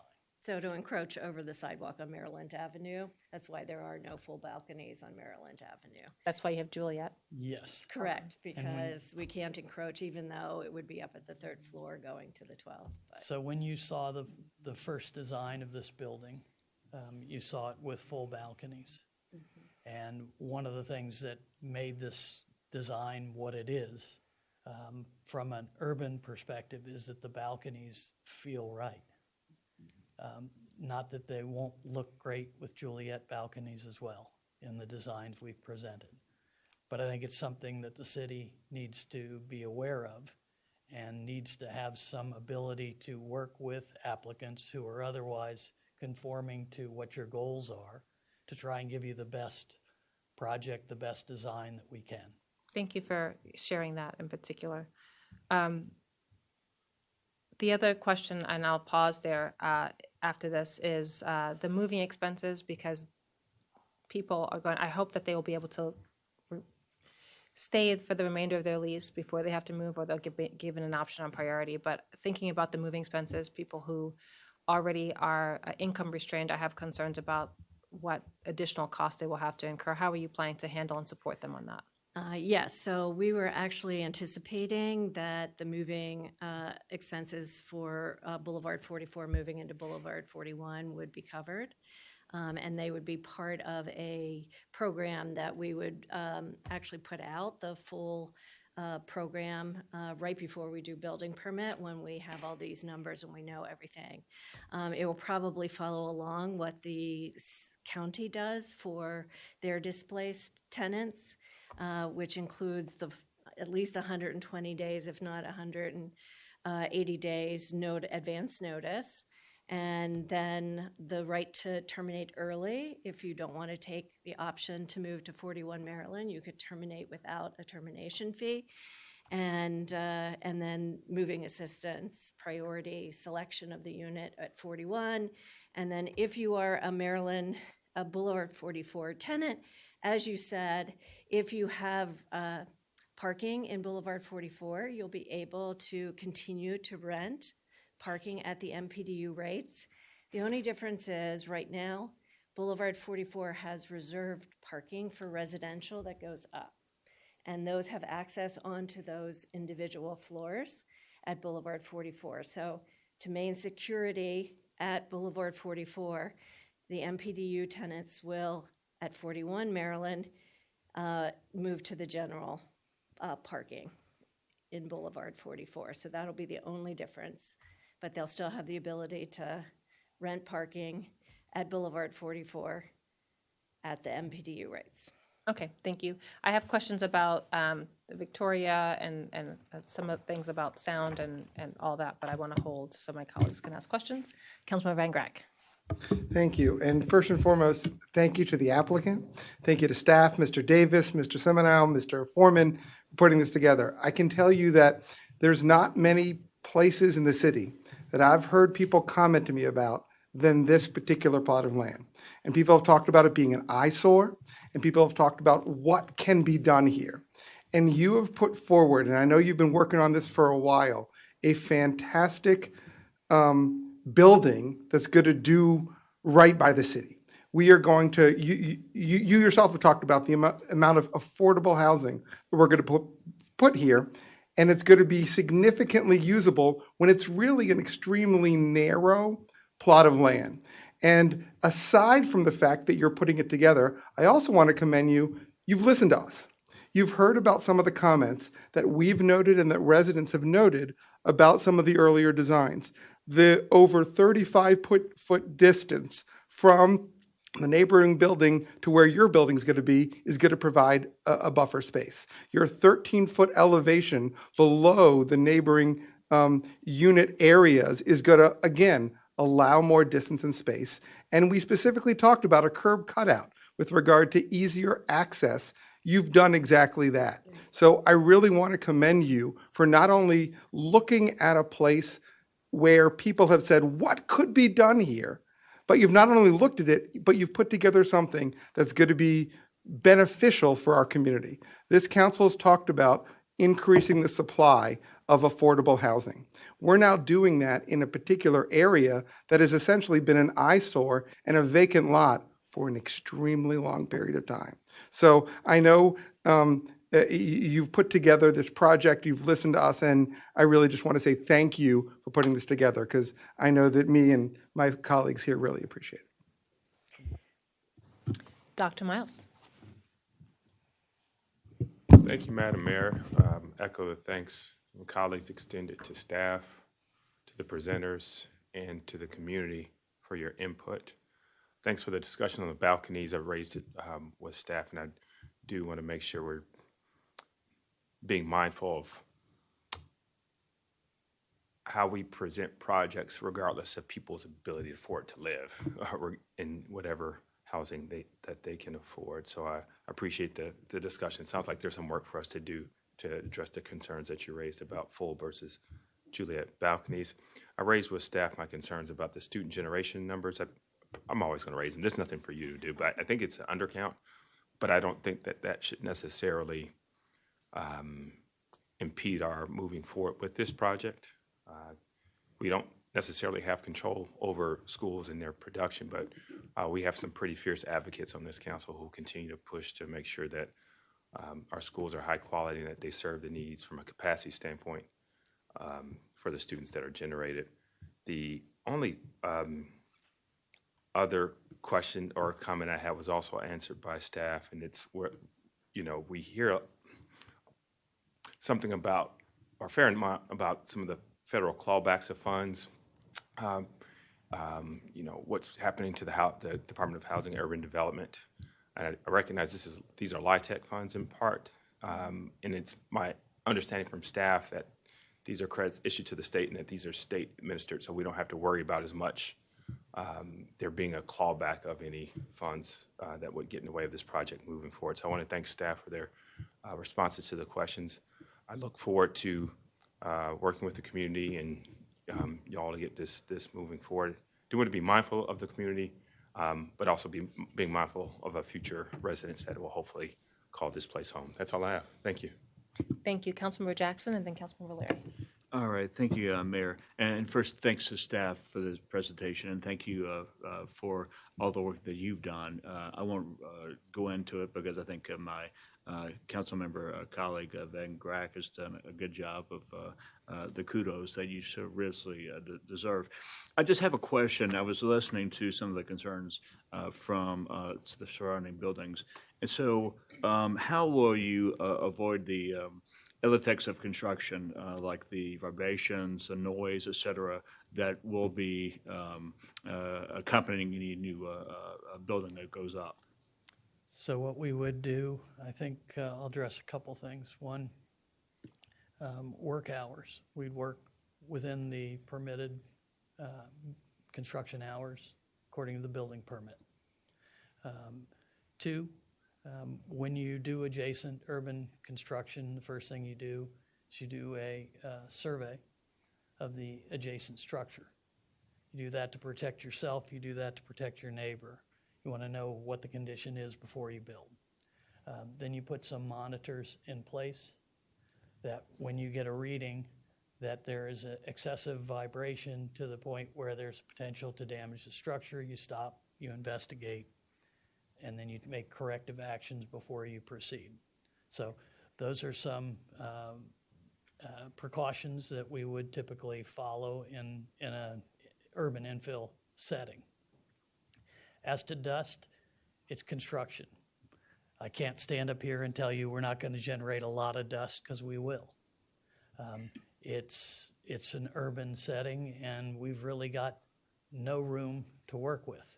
We'll be asking for a lane closure. We'll be making things a little bit uncomfortable for the adjacent areas while we try and construct. But that's the only place that we're going to have to take deliveries of materials and stage the construction of this building due to how narrow the site is. We'll do our best. We'll live within the requirements of the building permit and any inspections that take place by the city. All right, well, thank you for that. With that, Mayor, I'll let you back. Thank you. Councilman Valeri. Thank you. And I will say ditto to all my colleagues, but thank you to the applicant, and thank you, as always, to our terrific staff. And so my first question is for Mr. Davis.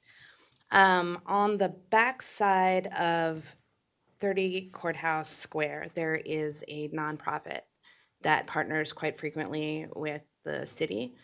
I know that traditionally we don't do outreach to businesses per se, but seeing as this is a nonprofit and a good community partner, do you know if any outreach occurred with them? Because they do face, it's the backside of that building, and they will face directly into the new development. Yes, staff's not aware of any specific noticing that's gone to the occupants of that building. We do know, we can confirm that the noticing was sent to the property owner, and typically in retail and merchant spaces, they will share that with the tenants. But we can certainly look to notify them as we go forward. Yeah, and I say this because and I knew that it would go to the property manager, but and this is for the applicants as well, knowledge, and for the community. It's a nonprofit that works especially with folks with substance use disorder, and they have the entrance which people access the shared spaces and recovery rooms and so forth. I just want, as a courtesy, I know it's not within the letter of the process, but I think it would be great if Mr. City Manager, somebody could do some sort of outreach just to let them know, hey, this is coming, we know that you're here, and here's how you can follow along the progress. So that's my first point. I guess my second one is actually for Mr. Davis as well, because I learned something new about the balcony issue, and wherein it lies. Is this something that we could, I presume it's something that we could look at as part of the zoning ordinance rewrite? Okay, then I will just put a big old pin in that for my colleagues, because I think that, I think that allowing for full balconies for affordable housing, for any housing, if we can do it, and what's holding us back is perhaps an outdated sense of zoning, then maybe we can talk about it. But okay, so those are my two big questions. I do want to say that I've read every single letter from the community. I listened very thoughtfully to everybody that spoke tonight, and I still struggle with the fact that our housing crisis, it's a community problem, and it's really going to take all of us playing a role to get to a solution. And I feel that every time that a new opportunity arises, it becomes very, very insular. And I just want to extend that to everybody, and I mean from corner to corner of the city. a variety of infill options, looking at affordable housing coming in and not talking about, what services that community needs. I think we all probably need good wraparound services. But, these are the potential to have incredible neighbors. This is a project with many steps along the way to go. I would love to see, maybe a creative way to make that space between the existing, the Victoria, and this new building. Maybe something could happen in that space, greenery or something else creative that also would be a bridge between two different communities. I do like the idea. I'm a big fan of art, and the square and town center is really becoming a nice public art space too. But I think that the more that we can do when new developments come in to bring people closer together, I think that we'll get to that place where we all have to pitch in on the issue of our housing crisis. And this is an opportunity for us to walk the walk and not just sit up here and talk, which I like to do. But I'm really appreciative that you are investing in this way in the city.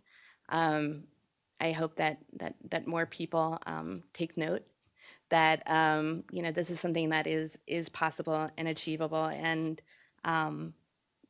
we will get there at the end of the day. But I do look forward to the next steps in the stages and watching this plan progress. But I do just want to reflect back that I think we can all extend a little bit of grace if we want to make sure that we can all afford to live here. So, thank you. And actually, if I could just respond on that, which is, this is a perfect example of if you give enough flexibility to the private sector, they will solve the issue on how to deliver affordable housing. If you just try to put them in a box with all the rules and regulations, it doesn't give them the flexibility. They figured it out here how to make it work. So exactly. Thank you very much. Councilmember Shaw and then Councilmember Fulton. So I want to echo my colleagues and thank you. Thank the community for sharing their thoughts as well as staff. I do think we do have to balance private sector with regulations in terms of safety, in terms of housing stability, in terms of community and lived experience. So I do have a few questions. Could you confirm, I know there's different types of affordability between the MPDUs, and then it sounds like some deeply affordable. Could you provide a breakdown of the AMI?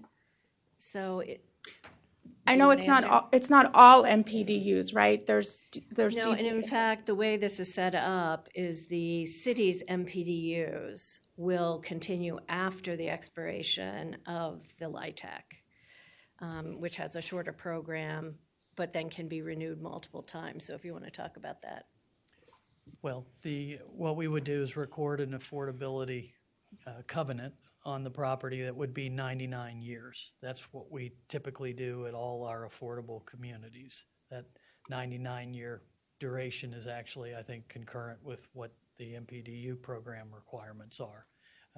Your MPDU program, I believe, has a 60% AMI qualifying level. Mm-hmm. Our affordability would range from 50% to 80%.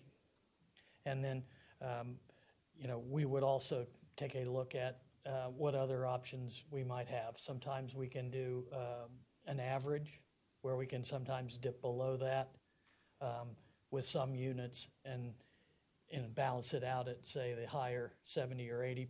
Sometimes we can go below, but typically we feel fairly comfortable that the market will support 50% to 80% AMI, and that would be your non-MPDU units. Okay. And what we had said before is if I'm at 44 Boulevard 44 now, and for some reason, either my income went up over the 60%, or I had my income fall, I would have some greater flexibility to move to 41 Maryland Avenue. If my income fell, I could go down to, say, a 50% AMI unit. If my income raised, I could go up to a 70 or an 80% AMI unit and still stay in the affordable housing environment, as opposed to being pushed out of the MPDU program. Thank you for clarifying that. I'm asking that question because I did see some comment around workforce housing, and it sounds like it's all affordable housing, and targeted to the most need. So that's really important. Correct. So I also had a question around the ADA 6th Street parking spaces. So those spaces are not particularly designated to the residents in the building, correct? Or they're for anyone? Those are your public parking Okay. on-street spaces. So there's one right at the end of the property where it hits Courthouse Square, in front of 30 Courthouse Square is the closest ADA. And there's two diagonally across the street at the end of Regal Row. There's a couple of parking spaces right at the end of that restaurant. Those are handicapped as well. And then just down the street, there are additional ones, so. Thank you for explaining that. I'm just noting that I think if there are any residents with disabilities that currently live in the MPDUs of Boulevard 44, and they have parking there in their lot, moving, they would be somewhat disproportionately impacted with having now spaces that are open to the public, correct? Well, they can still continue to lease parking spaces, including ADA spaces within Boulevard 44. Okay. Those transferred residents. They'll continue to be able to lease parking. Okay, so some of the new residents will then just have a limited amount of the public spaces. So what's interesting about the new tenants is we can't put a covenant on Boulevard 44 for parking for any other building. Like the zoning, the zoning covers all the required parking, and the parking that's provided meets the requirement.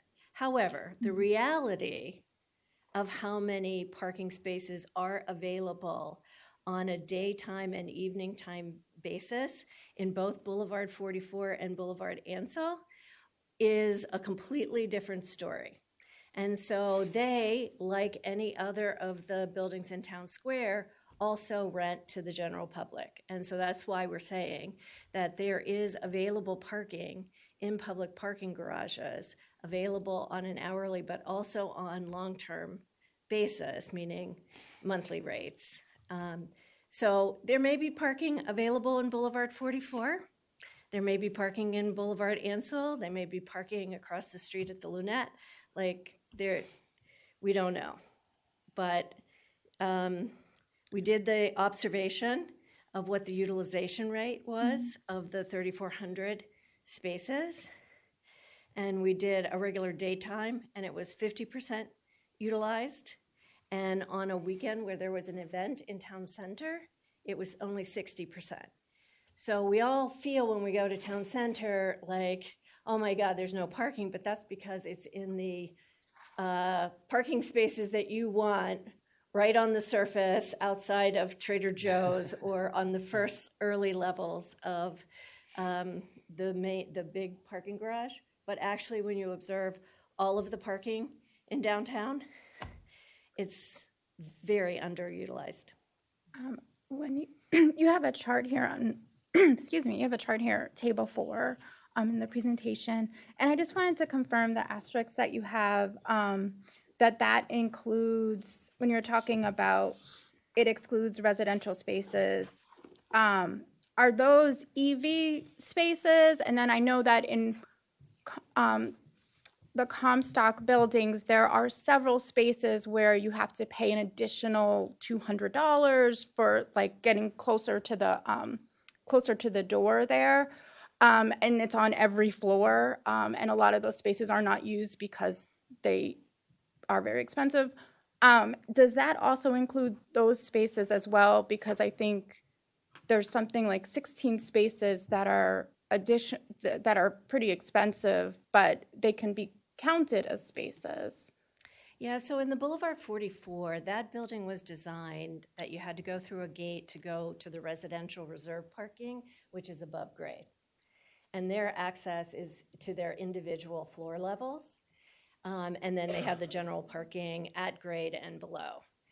Boulevard Ansel is slightly different because there is no reserved residential parking. By that mean exclusive, meaning only residents can go into it. There's no gate. So there could be differences in price depending on where you lease your space. And, we're not proffering any change to that. The reason I'm asking is because I think where you have the general number, so does this include those spaces and the EV spaces, that total number as well that you have in the chart? I believe that Katie, no.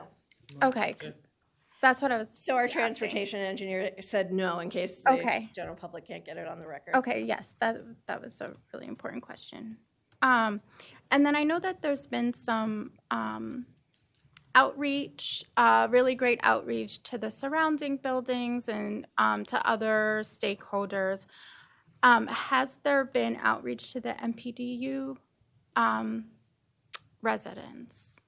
No, this is I mean, outside of the notices that you have to correct. provide. So all of the residents within Boulevard 44 got the notices of all of the pre-application, all of the briefings, all of the planning commission, and now this.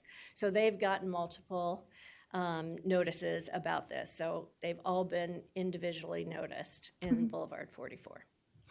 I'm saying outside of that, because I know there were some community conversations with some of the other buildings, but were there any community conversations with the MPDU? So this is only the first step, and unless you approve us, there is no project.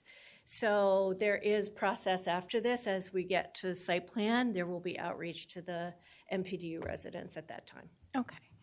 And I think that would be a good opportunity, as was mentioned from some of my colleagues, just to talk about some of the expectations around moving and some, because I know that it's not easy to move. People don't like to move. I hate moving. So yeah, it's just, it would be a really good opportunity to talk about that transition. Yeah, I think Comstock wants this to be the best experience it can be for the transfer of the MPDU residents into 41. Okay. All right, well, thank you. Thank you, Councilmember Fulton. So this is exciting, and I'm glad we're at this point. Thanks to the applicant, thanks to staff. I think it's a testament to how much you've all worked with us that, for the most part, we don't have questions. We have opportunities for you to tell us that you've done great work already, right? And that's really, and you've answered questions, so thank you for that. I understand the concerns of neighbors, but this is the thing, right? This is the doing the greatest good for the greatest number over the longest time horizon. This is the advancing our housing goals, our affordability goals, our walkability goals, our climate action goals. Like all of it is kind of hit on by moving this forward. So I'm excited for this, and thank you for everything you've done. Thank you. Thank you. Thank you. I had a couple questions, just final. One is our MPDU eligibility was adjusted some time ago to go from 50% to 120%. I know some of the older MPDUs had I think it was 80%. So I just wanted to understand, with this particular building, are they capped? I know there's a LIHTC rule as well, but they're capped at 80%, and is there a reason that they couldn't go up to 120? So if I can answer, sorry, I don't want to jump in, but the covenant on this property was placed in 2014, actually, at a time when it had one number, the 60% AMI for qualification. There were no bans. Right. So I just to clarify what is allowable in the city at this time, can you just clarify that, please?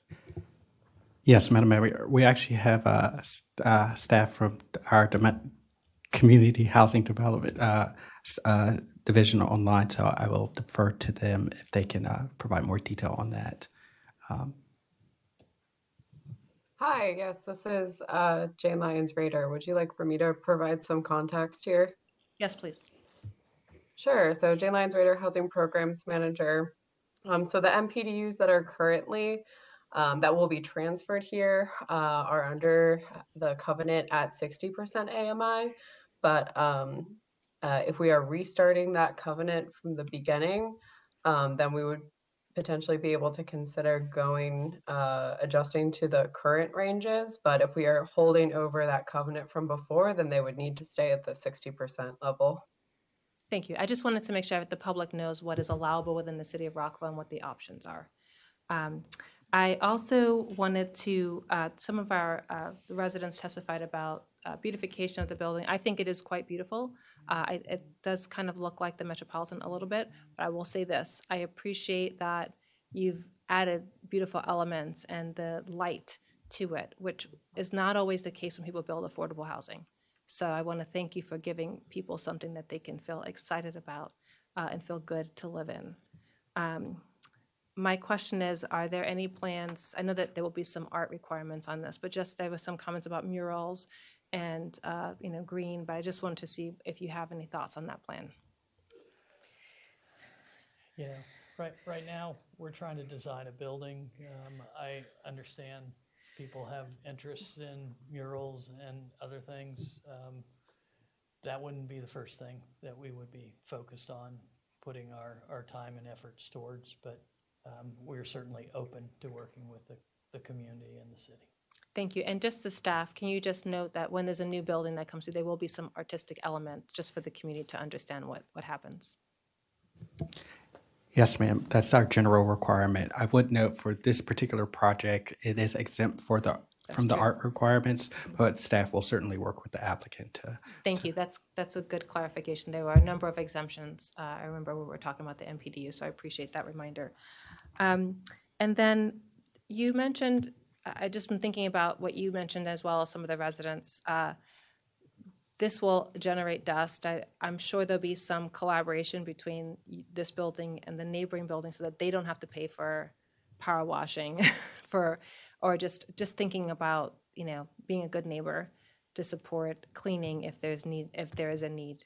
I know that there are ways to mitigate plumes and things of that sort, but just wanted to see if that's something you'll be thinking through to support the neighbors. I think that probably as we developed and go through the site plan, because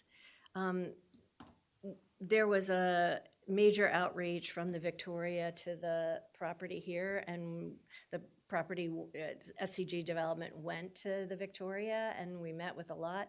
So there is that relationship that's been created and the contact. So they all know the director of construction's face. Here he is. For SCG. So we think that relationship will deepen with the Victoria so that there's constant communication, especially during construction. Thank you. I know that MPDU, we have changed the rules to 99 years last term. You're going to honor that. And then it's my understanding that some LIHTC properties can be 30 years, but were you mentioning that this is going to be 99 for the whole building? We would intend putting a 99-year. That's a big deal because in some places after the 30 years, it goes to market rate. And so I wanted to call that out because that's important. You don't want people when they're seniors having to move.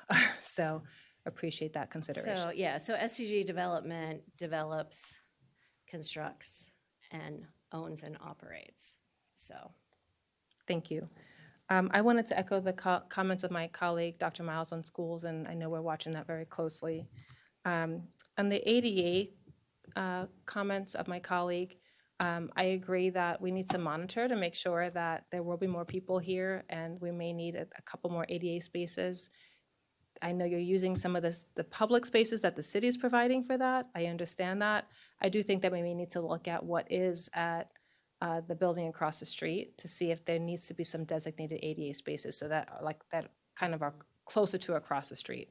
I just wanted to note that we do want to make sure that people have that access. And I do know that we have received some comments, even around Town Square, about ADA spaces. And we seem to be attracting people who have needs in this space. And I think it's a great thing because people are seeing that the city is very supportive. But I just want to make sure that we don't there's not an over need for those spaces. And if there is, that we can think critically about how we can look at our current parking and maybe reallocate some spaces to ADA if needed. Yeah, so at site plan, we should look at this again because we did offer to build a fully accessible ADA space on Maryland Avenue on the on-street space, but there was sufficient ADA, so we didn't go forward with it with the staff. So if that comes circle back around as a policy, there's always space on the street to modify to an ADA space. Thank you. right And maybe along the even frontage. at the building where you said there's a lot of parking capacity. Just because I know you're working with limited space. Right. My colleague mentioned wraparound services, and I just want to note that is something we have seen as a need, and I hope, I know SCG has done this kind of work before, but that you would collaborate with nonprofits to make sure that is provided, because housing is a huge part, but there are other needs that might be, families may need as well. We hear you, we understand that. And there is a first floor community room to be able to provide additional activities. That was intentionally designed at a certain size. So Wonderful. for the residents to have additional activities that would support their quality of life. Excellent. And the next is how soon will this project potentially come to fruition? I always ask this question, but I know we need the housing, but how long? I know that there's some processes that we have, but in your opinion, when do you intend to? Well, break I ground? think we do believe that we are trying to get site plan by summer of next year. And then after that, it will be just getting all of the finance stack in place. Well, candidly, the finance stack is the next big challenge. We need to know that we've got a commitment from the city, and then we will move to the financing stack. From the county, yeah, from the The city. financing Yeah. stack has to work, or we don't go any further. So right now, you're going to help us. You're going to hopefully approve the project plan, which will enable us then to go formally to the county and say, this is the size of the gap. Are you in or are you not? Thank And you. for And you what guys year? are applying for LIHTC as well from the state. I know that process takes time, so I just Yes. want to So encourage. assuming we can get through the entitlements by the first quarter of 2027 at the latest, that would be the timeline that we'd be looking at. If we can do it faster through the entitlement process, then we'll go as fast as you allow us to go. Correct. We won't let the LIHTC process hold us up, assuming we get the right signal from the county that they're in. Excellent. All right. Well, I'll end how I began, to say thank you. Appreciate all the thoughtfulness and the responses that you've given to our colleagues who've raised very good questions throughout this process. We appreciate the project that you're bringing and the care that which you're bringing it. To our staff, thank you as well. To my colleagues' comment, I hope that we can look at the balcony issue and also just streamlining. If we made a change in the Rockville Town Center master plan, that we think about how we can apply it to projects. Thank you. Thank you. Okay, so colleagues, under action items, we have the opportunity to introduce, make a motion to waive the layover period and then potentially adopt. Does anyone want to introduce? Dr. Miles? Thank you, Madam Mayor. I introduce an adoption of a resolution to approve project plan application PJT 2025-23, an amendment to the Rockville Center Incorporated Planned Development to permit construction of a 147-unit multifamily building for affordable housing, along with parking and building height waivers at 41 Maryland Avenue. Thank you. Do we have a motion to waive the layover period? Councilmember Fulton. I move to waive the layover period. Thank you. Councilmember Valeri seconds. All those in favor, please raise your hand and say aye. Aye. Excellent. Do we have a motion to adopt? Councilmember Valeri? I move to adopt the resolution to approve project plan application PJT 2025-23, an amendment to the Rockville Center, Inc. plan development to permit construction of a 147-unit multifamily building for affordable housing, along with parking and building height waivers at 41 Maryland Avenue. Thank you. Do we have a second? Councilmember Shaw seconds. All those in favor, please raise your hand and say aye. Aye. Excellent. Thank you. Thank you all. Thank you, staff. Thank you, applicant. Thank you, community. Colleagues, shall we take a brief break? Okay. Can we come back in about 7 minutes? I usually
Good evening, Rockville. Welcome back. Today is still November 17, 2025, and we're reconvening meeting 28-25.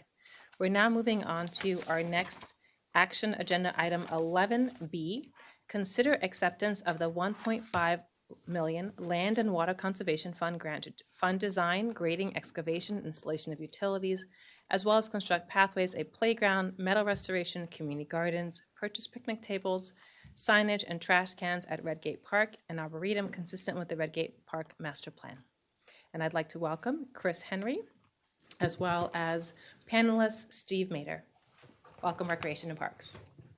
Thank you, Madam Mayor, members of the council. I'm Chris Henry, Deputy Director of Recreation and Parks, and I'm here tonight to request acceptance of a $1.5 million Land Water Conservation Fund, referred to as LWCF grant, to develop outdoor recreation amenities at the Redgate Park and Arboretum. Our outline for tonight will cover the LWCF grant and how it fits into the city's goals and the development of Redgate Park and Arboretum. The grant and development of Redgate Park supports several mayor and council guiding principles, but especially the stewardship and of the environment and infrastructure. In terms of the timeline, in October 2022, the mayor and council adopted the Redgate Master Plan. In June of 24, the city submitted the original LWCF Round 1 grant application. In April 2025, mayor and council authorized the city manager to sign the grant agreement. And here we are tonight, November 2025, the staff are requesting mayor and council acceptance of the Land Water Conservation Grant. The amenities adopted in the master plan are shown here, with the Land Water Conservation Round 1 grant, including funding for design and construction of the infrastructure and amenities such as the community gardens, restoration of meadows, playground structures, and multi-use paths within the pathway network.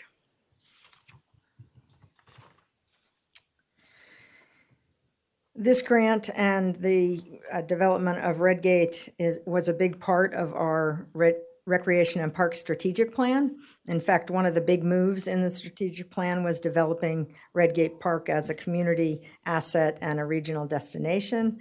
As well included in the strategic plan is the idea of involving outside funding and getting new and dedicated funding sources for long-term financial sustainability. The strategic plan also shows some deficiencies in level of service, including picnic pavilions, multi-use trails, dog parks, special use or cultural facilities, and availability of restrooms within the parks.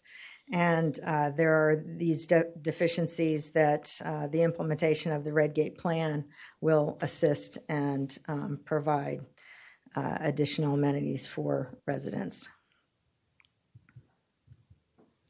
Just wanted to make the mayor and council aware that other parks in the city's park system were supported either by acquisition or development from Land Water Conservation Fund program and are under the same restrictions. One is Welsh Park in the early 70s, was 23 acres, and that was for the development of our athletic courts, the basketball, tennis, and action tennis. I don't know if anybody plays that anymore, but we've converted those into soccer courts. As well as Redgate Park and Civic Center Park, there's what was called in the early 70s as the Shapiro Tract, and that's about 61 acres. Of that, and that was an acquisition, 7.7 acres of that is on Redgate on the corner of Avery and Route 28 or Norbeck Road. And the rest of the acreage is on the Civic Center property side, which is mainly the John Hayes Forest Preserve. In addition, the Wooten's Mill Park was, some of the acreage was added to in 1974, about 4.3 acres, and that was an acquisition. The next slide just shows you the round one grant site plan, the approved amenities for the project. And just to orient you to the map in front of you, on the right side is Route 28 or Norbeck Road. To the top is Avery Road. To the left, a little bit difficult to see, but is the ice rink and the sportsplex off of South Lawn. And to the lower end of the map is Six Taft Court, as well as the Rothgev Maintenance Yard. As you can see, outlined in yellow is the existing land water conservation acquisition area, 7.7 acres.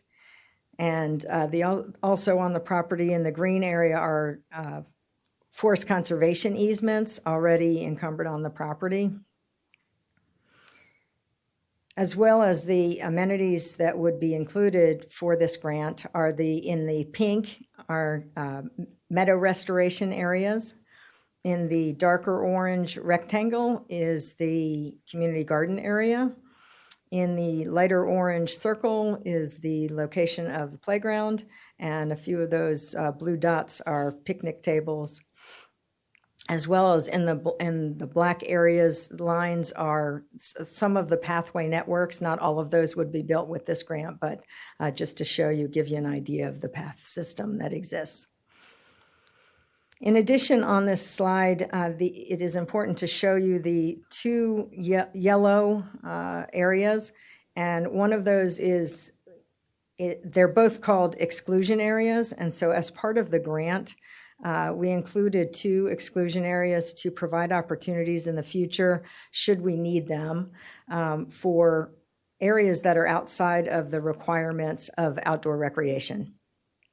So on the lower area, just in case at some future date that we needed to build a road that connects the Six Taft Court facility with the maintenance yard, we wanted to give ourselves and the future flexibility for that, as well as the area in the middle of the map.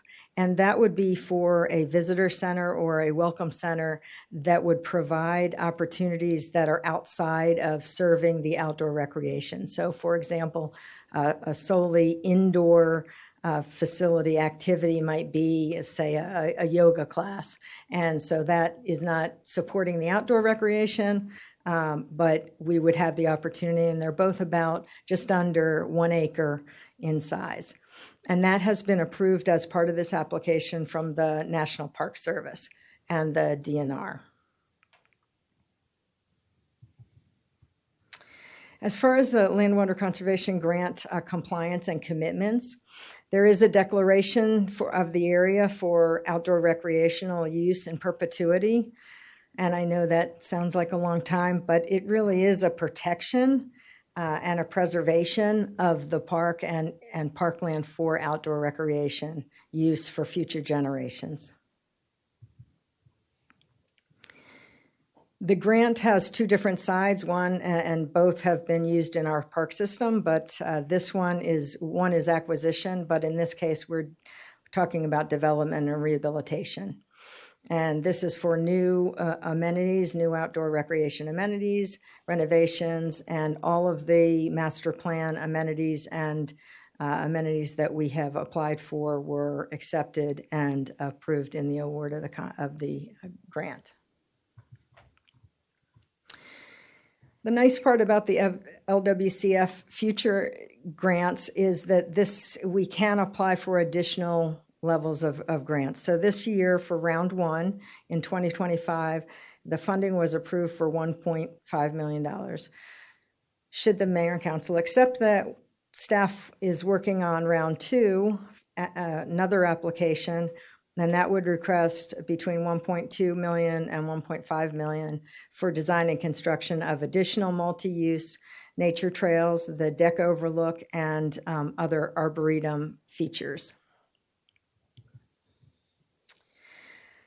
Should the city not accept the round one funding, the city would not be in good standing with the National Park Service or a DNR for future competitive grants, and obviously staff would abandon the process of the round two funding, and it may potentially affect future grant opportunities that are competitive. Just an update for the round one timeline.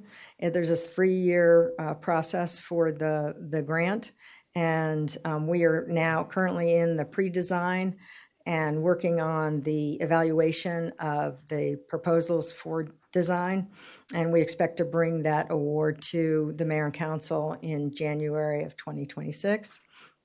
Then have a 1-year period for design and permitting from February 26 to February 27, and then a time for bidding the construction. And then construction is expected from June 27 to July 27, then giving our staff and contractors time, a little bit of wiggle room for weather and such, and be completed by October 2028. If needed, there is an opportunity for a request for extension.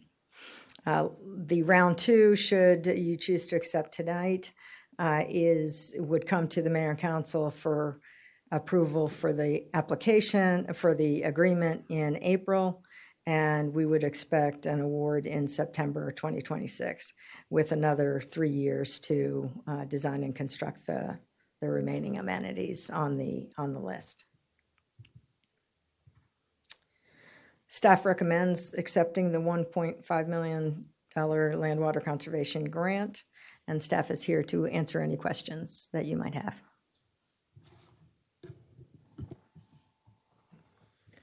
I just want to say thank you very, very much for all the work. Thank you for applying for the grants. If anyone is interested, they can visit Redgate and Arboretum on the site. There is a detailed plan so people can see what the project phasing is and what is planned. But it's my understanding that with this grant, that would not inhibit the what has been approved in terms of the proposed not master plan, but the Redgate plan. Picnic area, deck overlook, amphitheater, community gardens, dog park, picnic areas, playground. There's a visitor center planned, visitor/community center, arboretum, and trails. And I think there's already work that's being done with cross-country and putting markers out there. That's correct. That's all within the recreation, the outdoor recreation use. Excellent. Thank you for confirming. And I'll just say I appreciate what you've done. I support staff's recommendation on this. I do think that this is one of the few federal tools to meaningfully invest in urban green space. And I think about places like New York City, where imagine if there was no Central Park, it would be all concrete probably. And there's some places in Georgia, like near the Chattahoochee. There's just a lot of places where we have and are building housing and are doing urban areas, but there's some protected green space around. So I appreciate you sharing the precedents that we've had with these grants and how you would apply them to implement the phasing. So I'll just be brief there and say thank you and look forward to the conversation and questions of my colleagues. I first saw Dr. Miles. I see Councilman Van Grack and then Councilman Jackson. Thank you, Madam Mayor. Thanks, staff, and thank the community for coming out in person and virtually to let us know their take on this. I think the mayor and I were part of the previous council that were in support of making it a park to begin with. And like you, I think there were a number of proposals at the time to even include housing at the site. And similar to my comments with King Farm, once you tear trees down, once you remove grass, it's hard to put it back if you change your mind in the future. So personally, I've been consistent in wanting to maintain a park or park-like features. My biggest concern with this, and it's just a concern, I don't know which way it'll push me, but I think we'll probably get some support for this recommended action by staff. My main concern is with regard to the implications of accepting the funding, not with its designation as being parkland. I think that's cool. I think we generally agree on that. How much is park versus developed is at the margins, but I think as a body we probably agree there, though I won't speak for my colleagues. Where I have concern is with regard to some of the language regarding like the non-discrimination clauses and such. With this federal government, it's tough. I don't know how they define non-discrimination in terms of city policies. In the context of this project, if we were to run afoul, however they define non-discrimination, I'd be concerned about them revoking the fund. So I guess the bigger question that I have, it's perhaps more philosophical. Is it worth trying to jump through the hoops to figure out what this federal administration thinks about certain, or like how we do business here? Is it worth jumping through those hoops?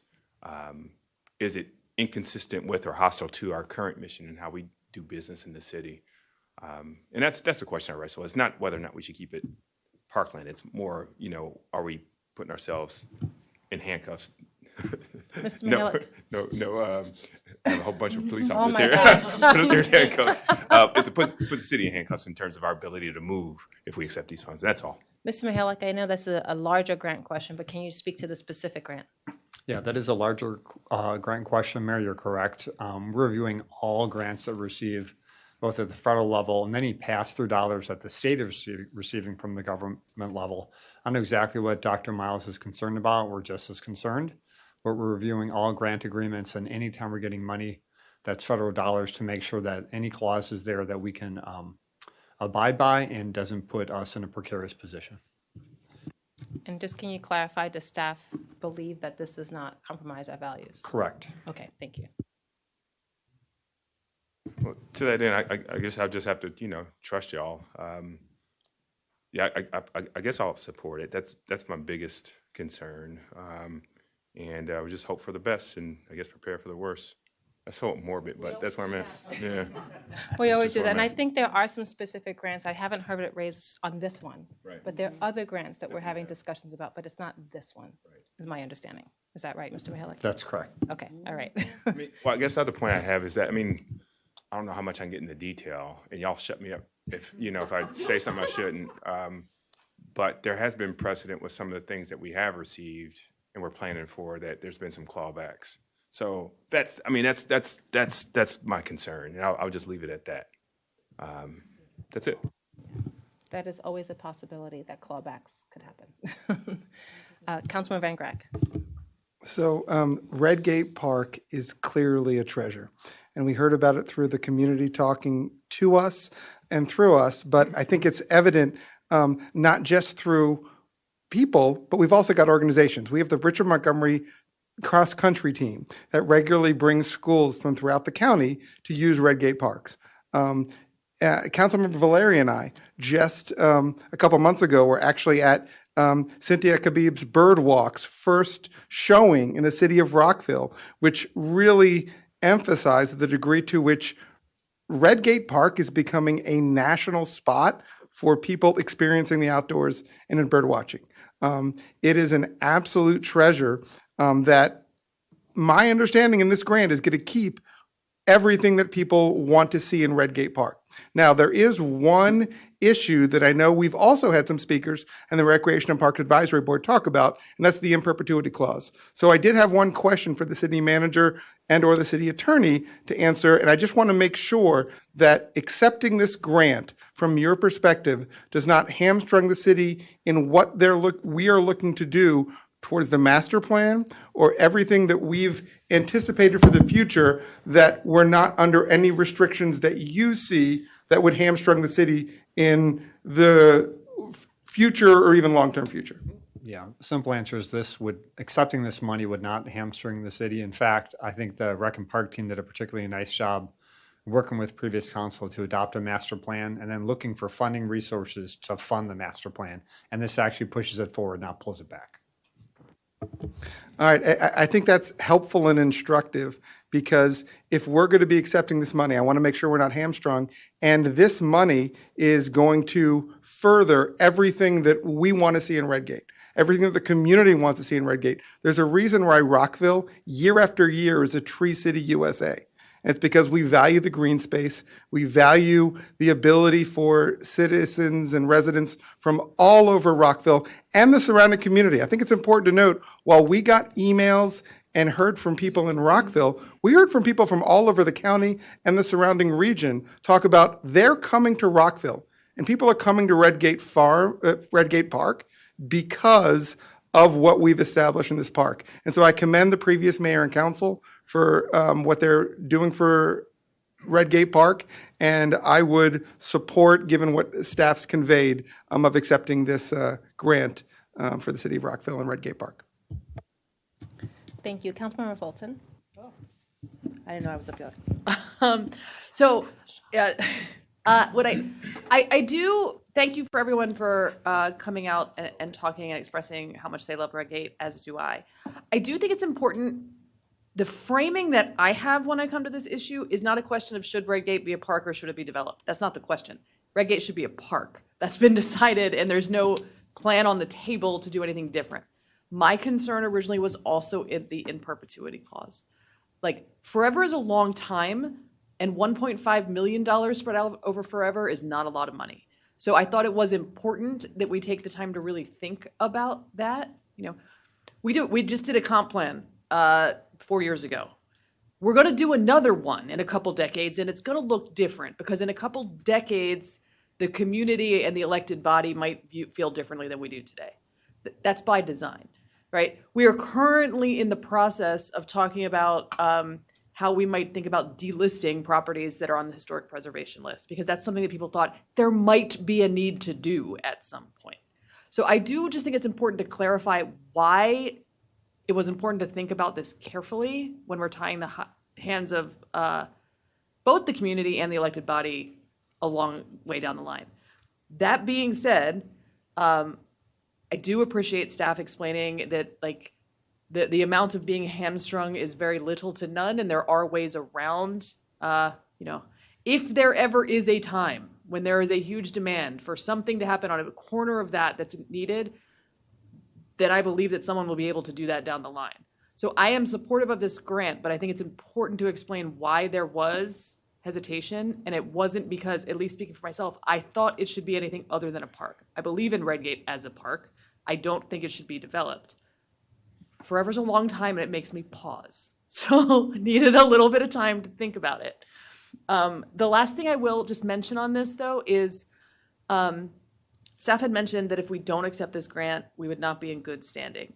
I think we're probably going to accept the grant, not to speak for anyone else, so that won't be an issue this time. But I do worry about the process moving forward, because if there is a decision point that would put us in bad standing, we should make that before the grant is submitted, right? So I remember when this grant was submitted, there was this question, and what came back was, oh, you'll get to decide it later. Well, not really, if it was going to put us in bad standing. So that's my request of staff, if we can figure out a way to adjust the process so that we're never in a position where we would be in bad standing based on a decision that we make. Anyway, thank you. Thank you. Councilmember Shaw. I want to thank the staff and echo my colleagues and thank you. I just wanted you to explain a little bit more about what it means to be in bad standing and the risk that we would take in not taking this grant.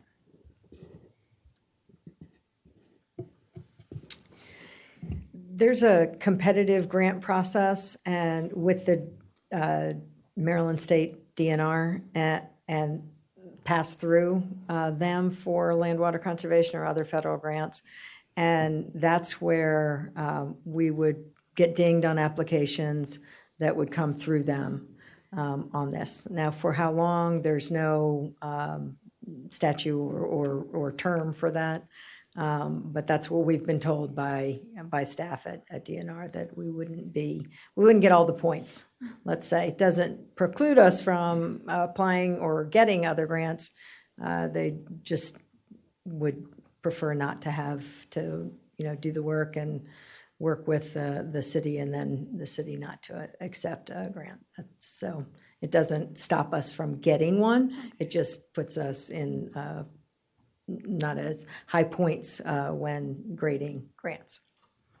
Thank you for that clarity. I do plan to support this. I think there's a lot of benefits from having and preserving this green space, particularly around the community gardens. And I'm thinking about future food security issues that I think that we can have some creative ways within the city to address, but I am thinking about supporting this grant. Thank you, Councilmember Valeri, and then Councilmember Jackson. Oakley dokley. Ditto to everyone else, and thank you to Ms. Henry and the team. As somebody who has done the delicate dance of a nonprofit and grants, I know exactly what you're talking about, and I would never want to. It's like it would be like coming up to bat and starting off with 2 strikes, and then trying to apply for grants. You don't want to. You want a clean slate. I absolutely support accepting this grant, and for a lot of different reasons, but 2 things I'll share with everybody, my colleagues, and the public. One is something that we will need, actually, unknown amount of a grant similar in size in order to actually create accessible walking paths that are ADA compliant. Some of them are extremely steep, and the level of grading that we may need to do in order to reduce the steepness of the existing paths that were like the walkways between holes.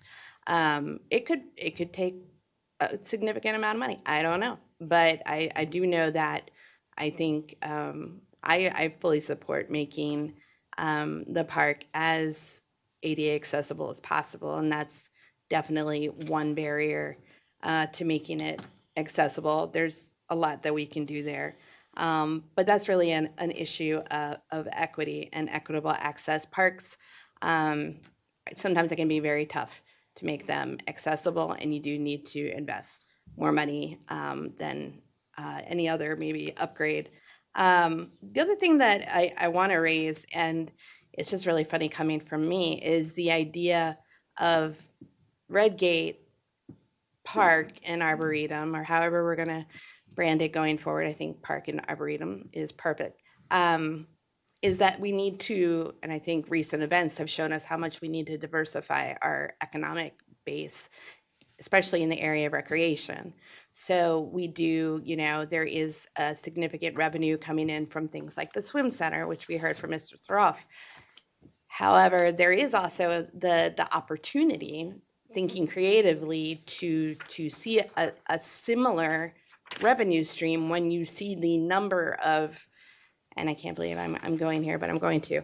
The birding community, that is like a whole nother like level of fandom. Like they go in hard, they come in, they partake of the surrounding businesses. I think with a little bit of cultivation there, and Redgate already being this like birder heaven, as it were.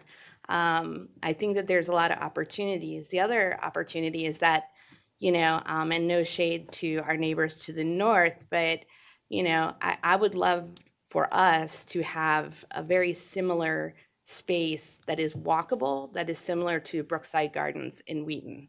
Like, I think it's always great to be able to drive through park space, definitely a space for it. But Brookside Gardens, I think, is a good example of the way that a park can be a little economic engine. And just try getting tickets to holiday lights at Brookside Garden, and that will tell you all you need to know, because you have to pay to do that, and tickets sell out. So I think that there's a lot of really cool, really fun, creative things that we can do. And again, shifting from, a traditional recreation framework into maybe a little bit more like eco recreation, and thinking about the possibilities there. And this gives us that opportunity to do so. Aside from that, I mentioned the ADA equity issues, but it is also an issue of equity for marginalized communities that can walk to this park space, and especially within marginalized communities where you don't have access to a car, and communities such as East Rockville and the community along Goody Drive and Twinbrook. We can make it even safer for everybody to get there.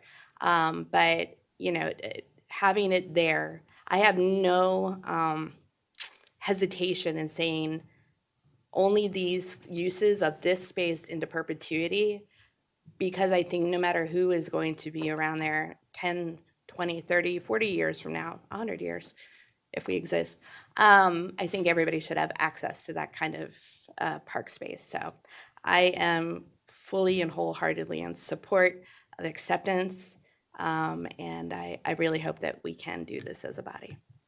Thank you. Councilmember Jackson.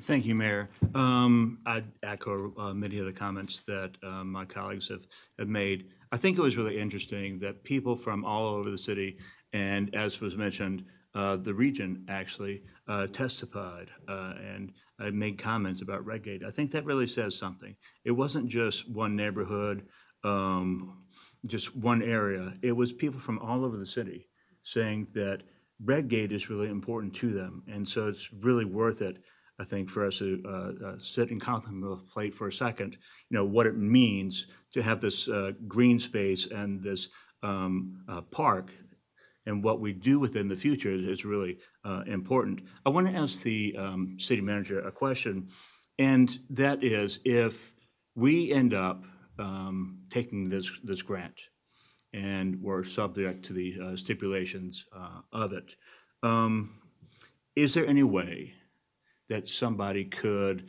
propose a development that we in the future thought was a good idea?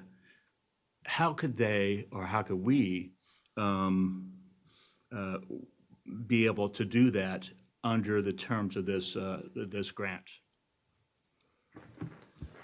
Candidly, you couldn't do it. The only way you could do it is by finding another piece of property of equal value and utility as what you're accepting in this grant. So you really have to say, we're getting $1.5 million for this program.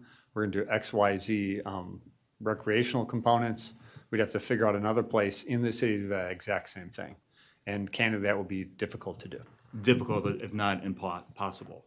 I mean, I'm for this. I just want to make clear that there's a way, but it's really difficult, if not impossible. So, I mean, for me, $1.5 million is important in the total budget, and even the total in the city. We'll sit and recreate, but it's a small amount. But by accepting this grant, we also do something greater. We say that Redgate is to be a park in perpetuity, essentially forever. I know that gives some people pause. As someone said, forever is a long time. And I choose to think about it not in some cold, nebulous forever, but in terms of a human's lifespan. I think about the future residents and their children, their children's children, their children's children, using a Redgate Park that's largely unchanged and undeveloped from when this mayor and council chose to protect it. I think of all the future generations who will enjoy this green space. I mean, who knows what the future will bring? Maybe they will have, finally, flying cars.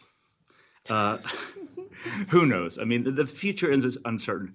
But through it all, one spot in Rockville will remain undeveloped and unchanged, set aside by the city of Rockville through all of these years to serve as a quiet refuge, a place for birders, dog watchers, cross-country runners, and others drawn by a natural preserve and a big sprawling metropolis. It would be a place of enjoyment for Rockville residents for years and years if we only have the courage to act and accept this grant. So I'm honored to be on this position in the council so I can cast my vote in favor of protecting Redgate Park for future generations of Rockville residents to enjoy. Thank you. Councilmember Van Grack. I just want to add one point. I mean, everyone's saying very positive things and we're moving forward, but I just would like to echo what Councilmember Fulton said with regard to an ask of the city. While it appears that we're going to be accepting this, I also would have liked to have this more detailed conversation when we were submitting the grant, because I think it's important to make sure that we're not, if we were to say no to a grant like this, not putting the city in a situation where we could be in bad standing. So I don't know that that would have made a difference here whatsoever, because I think we're all very supportive of this grant. I think this grant, accepting it is the right idea, but I would like to have had this discussion at the start of it so that we wouldn't be in a situation where we potentially could be in bad standing. Thank you. On that comment, I appreciate staff bringing this to us and sharing all the pros and cons. I know in addition to the meetings that we've had at Mayor and Council, we've also been each asking staff to provide each of us information. So I want to thank my colleagues for this discourse, because it is important that we overanalyze and consider all avenues, because that's our responsibility to protect the best interests of Rockville, our residents in the future. I know that you brought this to us on April 7th, 2025, where we, approved the grant agreement itself. So I just want to thank you for bringing that through. I agree with my colleagues. Let's continue to have these conversations. But I know the previous council worked very, very closely with the community to envision what this is. I am so proud of this council, because a vision and piece of paper is nothing until you implement it. So I think just we are able to carry this baton forward to protect an incredible treasure in the city. Many of us were out there this weekend, and just there is a pure magical beauty about Red Gate. I will say, when I first was elected as a council member, it took less than a week for people to share with me bus depot, maintenance facility, we'll master plan this for you and take this part of it. I mean, and still to this day, it is a place that people claw at for everything. And I think this speaks to our values, that we are going to do and meet our goals. We are going to produce housing. We are going to create more transit opportunities. We are going to do all those things. We have places where we have asphalt that needs to be changed. One of our residents spoke to that. I think that's something that through our master plan, through what we talked about today, we're going to turn a parking lot into housing. I think there are places where we can do that with infill. I think there's also something special about preserving this as a green space. We know we have climate action goals. We know that this place can support health and wellness, but also mental health. I have lived in places where that were concrete jungles. It has an impact on your mental health, an impact on your spirit. And I think that's an intangible benefit. I also love that this space is a place that is a regional draw. We're getting people coming from other states. We are known for this beautiful space, and we let it go to nature, as the previous council said, and the council before that. And I just love that this council is able to put its own mark on Red Gate and speak to our values. I do want to thank staff, because you're procuring this grant. This is not the only one you've done. You've gotten the Chesapeake grant, and you planted, I don't know how many states, thousands or hundreds, but a lot of trees. And that again is meeting not only our park goals, but our greenhouse gas goals. It's improving our air quality. I do want to ask a question about the educational signage. I know we've talked about this. We have great trees that we've planted, but no one knows what they are unless you are pointing something with your phone. So, or you are an arborist, but that'll be planned, correct, as well? Because I know my colleague mentioned, like, Brookside Gardens does have that, and it's very educational. So you're not only experiencing it, but you get to know what you're looking at. Yes, excellent point, and that will be part of the design phase. And we have asked for experts in arboretums and the level of arboretums, the requirements, and that will all be part of the design as well, for not only the trees that we plant, but also the signage and the educational aspects. Thank you. And then we saw a display of birds, about 200 of them, if not more, that have made Red Gate their home. Is it possible to work with the community on having an educational display about that? I know this is something that has been raised before, but I just want to is that part of the plan? Yes, our Croydon Creek Nature Center staff have done an excellent job of increasing their programming at Red Gate as well. So they have two sites there, the building of at the Nature Center, but also all the programming at Red Gate as well. And they are excited about opportunities for camps and additional programming once the amenities are built.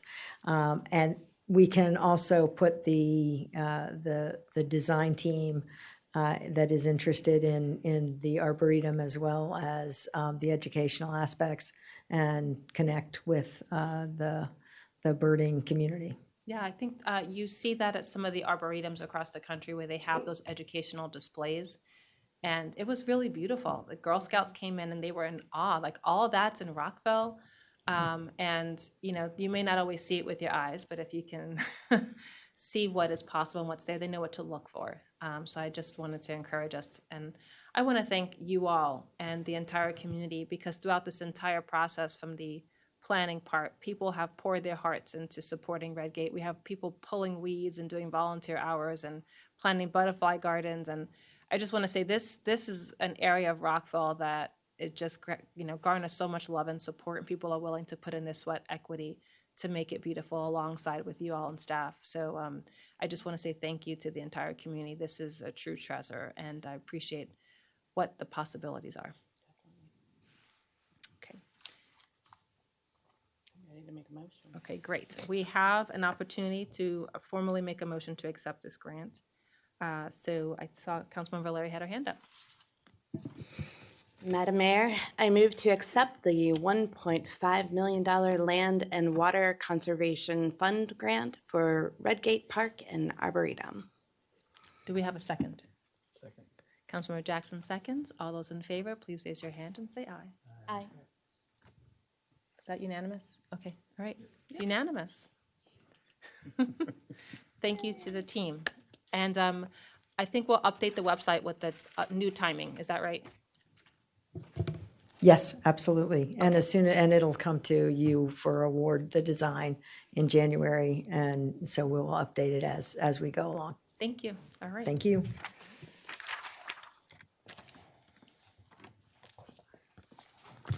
We're having great discussions tonight, and we are now moving on to a discussion about public safety. We've had very patient Rockville City Police in full dress blue here in our chamber, and they're going to give us an update on public safety in the city of Rockville. While you're setting up, I will just say I believe, and I know my colleagues agree, that we have the best department, I will say, on the planet. And we appreciate all the work that you've done. I see you're still setting up, so I'll buy some time in saying that, and recognizing that I know that there has been some challenges with helping other parts of nearby jurisdictions who had staff shortages, and Rockville City Police Department has stepped up to staff up and to make sure that our city is safe. And the annual report is posted online, so people can see not only this agenda item, but you can look at the weekly public safety updates and you can look at the annual report. I want to thank the staff for pulling this together, and welcome. Oh, may I speak? Yeah, Oh, sorry, thanks so I much, was Madam Mayor. Yeah, I just, as you get set up, I think in the future, this is just a us thing. I think we do this like once a year. Maybe we should push them to earlier in the agenda. I was thinking the Yeah, same. we just don't want y'all sitting around here all night. I mean, there's stuff to do. And it's expensive. Yeah, indeed. So thank y'all for, we'll keep it short and sweet and try to do better next time. We appreciate you. With that, welcome Chief Jason West, as well as our new Deputy Chief, Barry Dufek. Good evening, Madam Mayor and members of the council. Thank you for having us tonight. It has been a while since we've been here. We normally do this earlier in the year. We were in a lot of transition earlier in the year, so we're here now. We hope we've put together a package that will give you and the residents of our community a good idea about what we're doing at Rockville City Police, because we are their Rockville City Police Department. So we'll begin with some statistical data. It includes data from last year's annual report and up until October 31st of this year.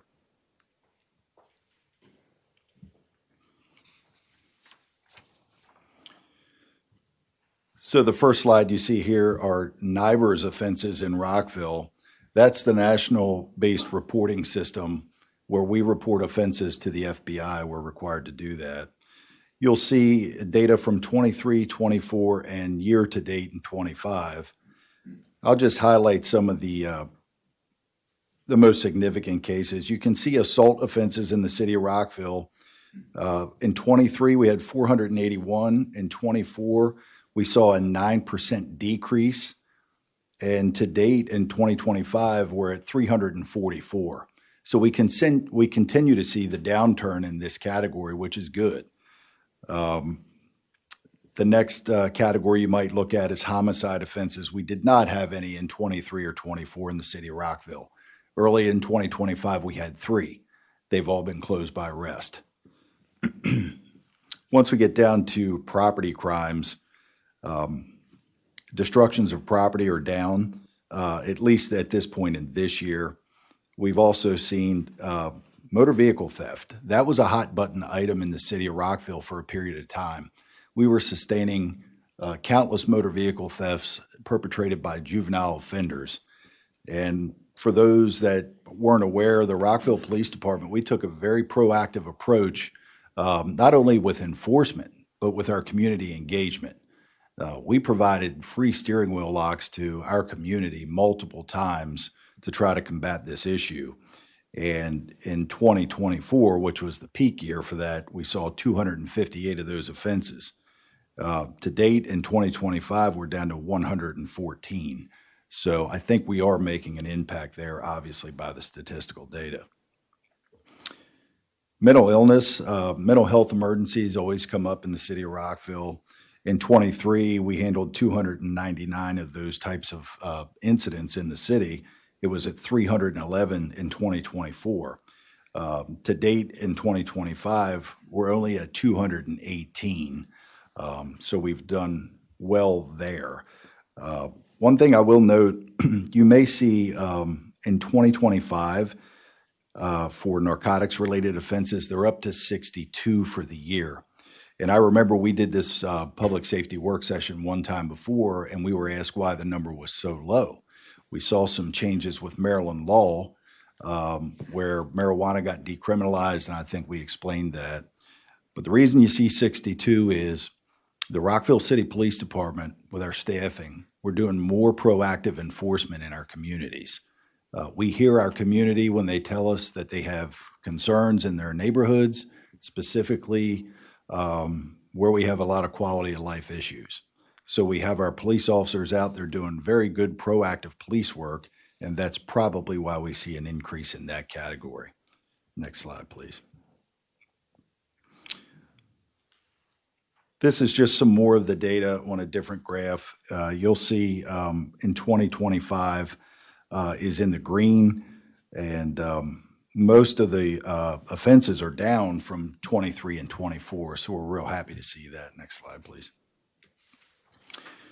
We had a request to break down written police reports by neighborhood in the city. You see here on this graph, 2025 is green, and you can see in King Farm, Twin Brook Community Association, there are larger communities in the city.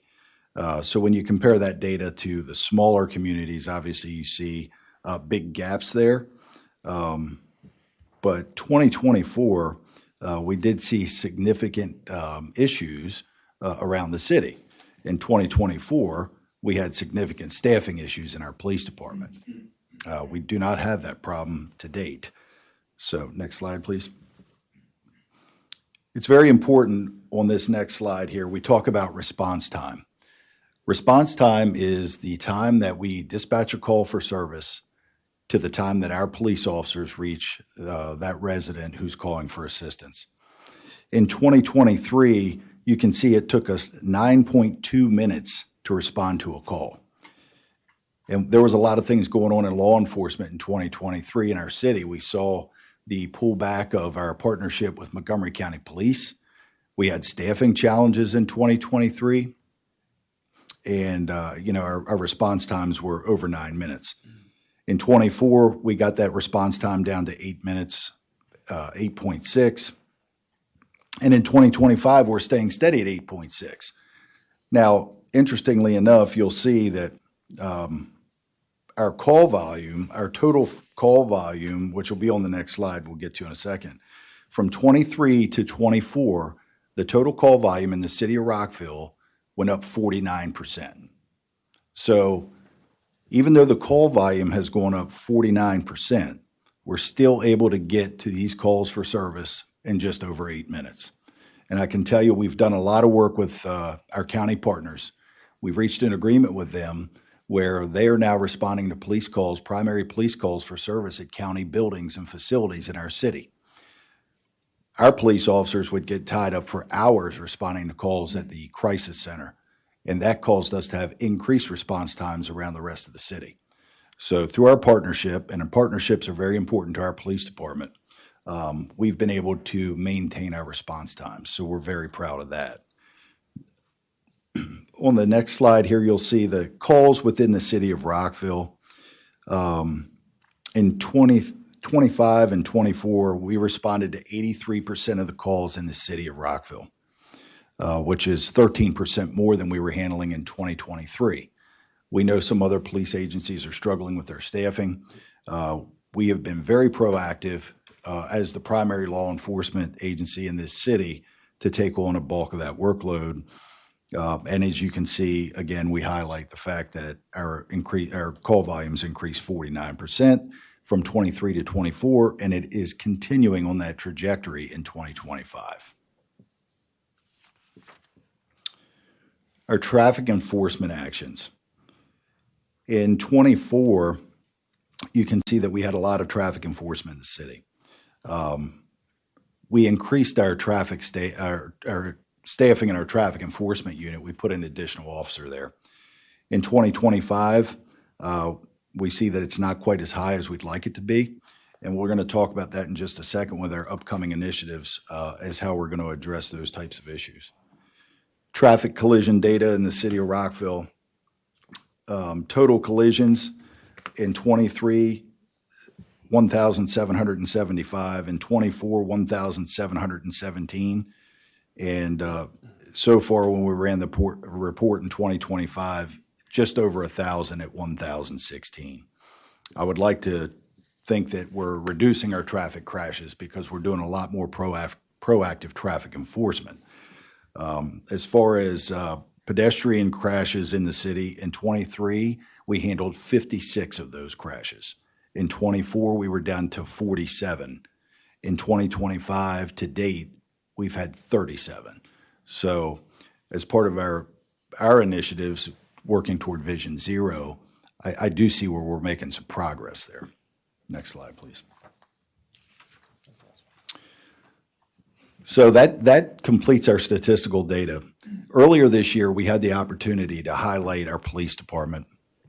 And before we do that, I'm going to talk about some of our initiatives. During the calendar year, we added a supervisor to our training unit, and we added a second investigator to our Office of Professional Responsibility, which is also known as Internal Affairs. Our dedicated training supervisors spent a lot of time with the new officers that we've hired in this police department. Since November, we had hired 18 new police officers. We recently, unfortunately, just lost one because they didn't feel that this profession was for them, and I respect that. So we do currently have one vacancy. Adding an additional investigator to our Internal Affairs or Office of Professional Responsibility allows us to maintain accountability.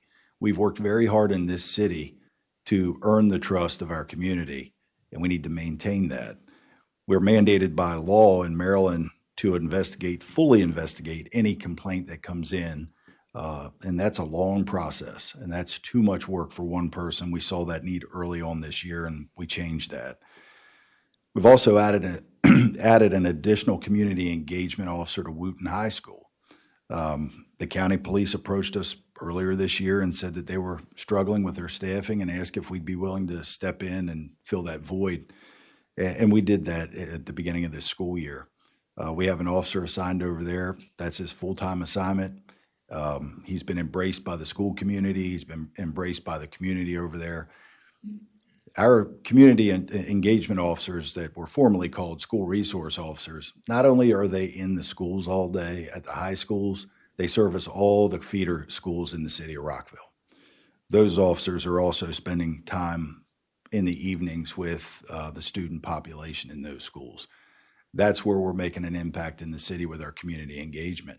We're starting that early while these students are still in school, and we want them to understand that the police are here to help you. We're an advocate for you, and it's not all about enforcement action. I just want to talk briefly about our partnerships. There's a lot of things we do in our community that the community sees. We're very active on our social media pages and platforms. We advertise a lot of our community events. That's just one aspect of what we do in our police department. It's important for our department. It's important to me that we build partnerships with our allied agencies. Just today, our top-ranking command officials, we met with members of the FBI's Joint Terrorism Task Force and corporate leaders in the city of Rockville. We had a robust discussion on cybersecurity and physical security with things that are going on around the globe. And, the Rockville City Police Department, we're playing a part. We're partnering with those agencies because we have a lot of infrastructure in our city. And so that's a partnership that we're building, and that was built. We were invited to that because of the work that our community engagement officers did with this business some years ago. We've partnered with Montgomery County Police. We've talked about that. They're taking on the county facilities, which we appreciate. It lets us be more efficient in the delivery of our services in the city. As we're approaching the holiday season, we know that thefts and shopliftings go up. For the first time in my time, 8.5 years in the city of Rockville, we're partnering with the county police. We're going to be participating in the county police's crime suppression task force through the holidays. That's going to start in December. We're assigning an officer to that. It'll run for 60 days. And that's going to make an impact for our business community. We've partnered with the Maryland Transportation Authority Police. You guys are aware of that. We did that earlier this year, and a lot of folks probably wondered why we did that. We have stood up various traffic safety initiatives with very successful results in those partnerships and those initiatives that we do. We're doing one this Friday night in and around the city of Rockville. Again, it's better when we're working together. It's proven to be a force multiplier for us. What are our long-range plans with our staffing, and how are we going to deploy? In December, we're going to graduate the largest police academy class that we've ever graduated. 7 new police officers will graduate and come back home to Rockville to serve our community. A month later, in January, 2 more of those officers are going to graduate from Frederick City's academy, and we can't wait for them to be here. In mid-December, the Rockville City Police Department is going to do something we've never done. We're adding a second canine team to our canine unit. The new addition will be a bloodhound, and that bloodhound will be specifically used for search and rescue. We have a lot of juveniles that go missing in this city, critically missing. We also have a vulnerable adult population that goes missing. We understand that time is of the essence. Lives can be saved in a matter of moments. So before Christmas this year, that new asset will be in service for our community. Not only will it be operational, it'll also help us in our community engagement efforts. Once our new officers get off field training that are graduating the academy, we'll be adding 3 additional police officers to our traffic enforcement unit. It'll bring that unit to 5 officers. We can make a bigger impact, prevent traffic collisions, and save lives if we have the appropriate resources, which we will, in that type of unit. And that all works towards our mission of Vision Zero. Later in 26, we'll stand up a plainclothes unit consisting of a supervisor and 4 police officers. That unit's going to focus on our quality of life issues in our neighborhoods and our communities. Thefts from vehicles, much like we're going to do with the Crime Suppression Task Force. They'll be deployed in areas of the city where we have issues with our commercial businesses. They'll investigate narcotics complaints, handle warrant services, extraditions, and assist our criminal investigations unit. As part of our ongoing plan to provide police service across the city, we're working on a new strategy to redeploy our officers so that we can make sure we provide equal service to all areas of our city. Currently, we operate with 3 patrol sectors. Early in 2026, we're prepared to go live. The city will be divided into 5 patrol sectors so that we can adequately serve all areas of the city. In early 2026, we're preparing to take delivery of our new mobile command unit. That'll be used for emergency responses. It'll be deployed at all of our large-scale city events that we work with other departments on, and it will be made available to other city departments as needed. We're very excited about that. And with that, The deputy chief's going to play a video. Early in the year, we were contacted by the International Association of Chiefs of Police to see if we'd like to highlight and showcase our department and the strides we've made here, and we took them up on that opportunity. We have a very dedicated agency full of men and women that serve this city 24 hours a day. It's not lost on me that they're in harm's way so that others can be safe. So I'd like to share this video with you.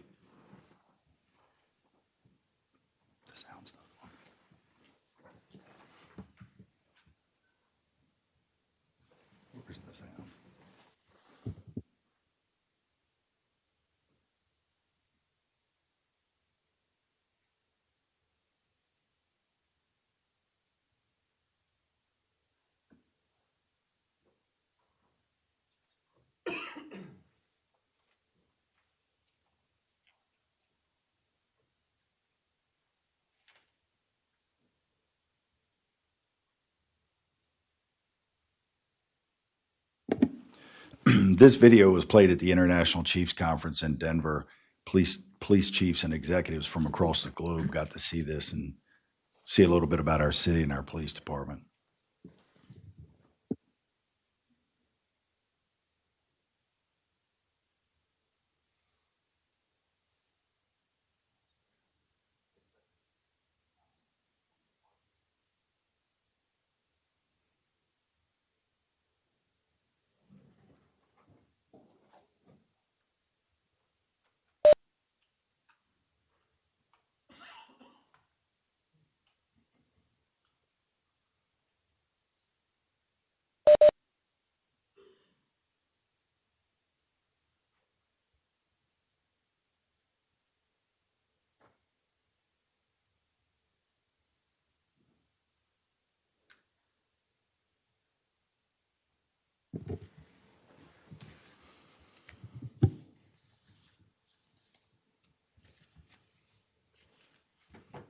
Chief, while that's being worked on, I just want to thank you for the fantastic presentation and for all the work you've done.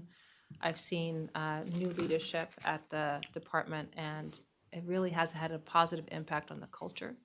People seem to be very happy and love their jobs, and I think that makes a difference as to how they engage in the community.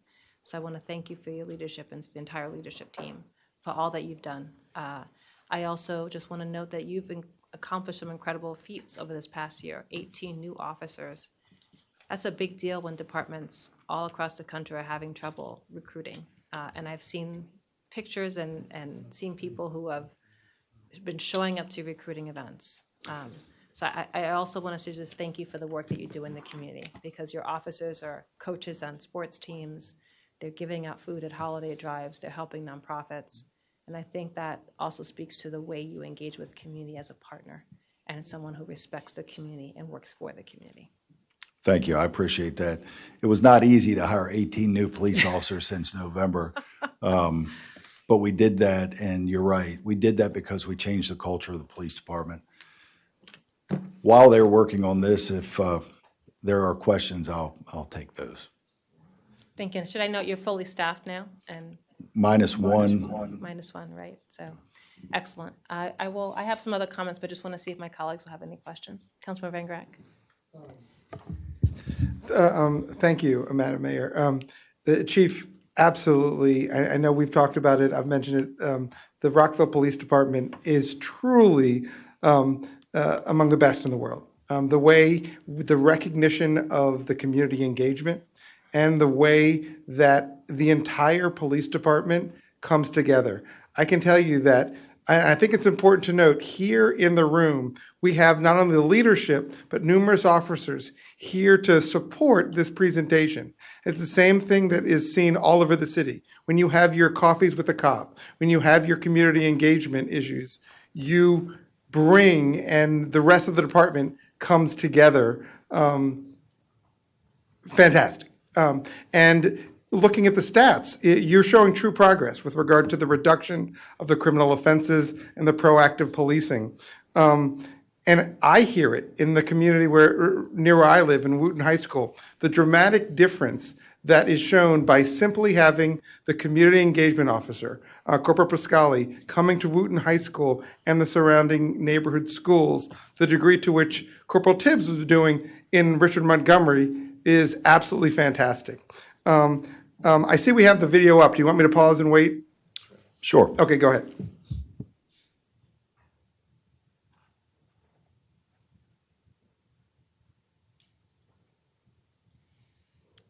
Councilman Grach, just finish your final comment. Maybe the voice will be on after. I think they're working on the audio.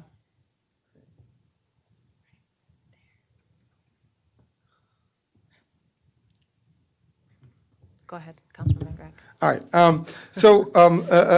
A couple questions.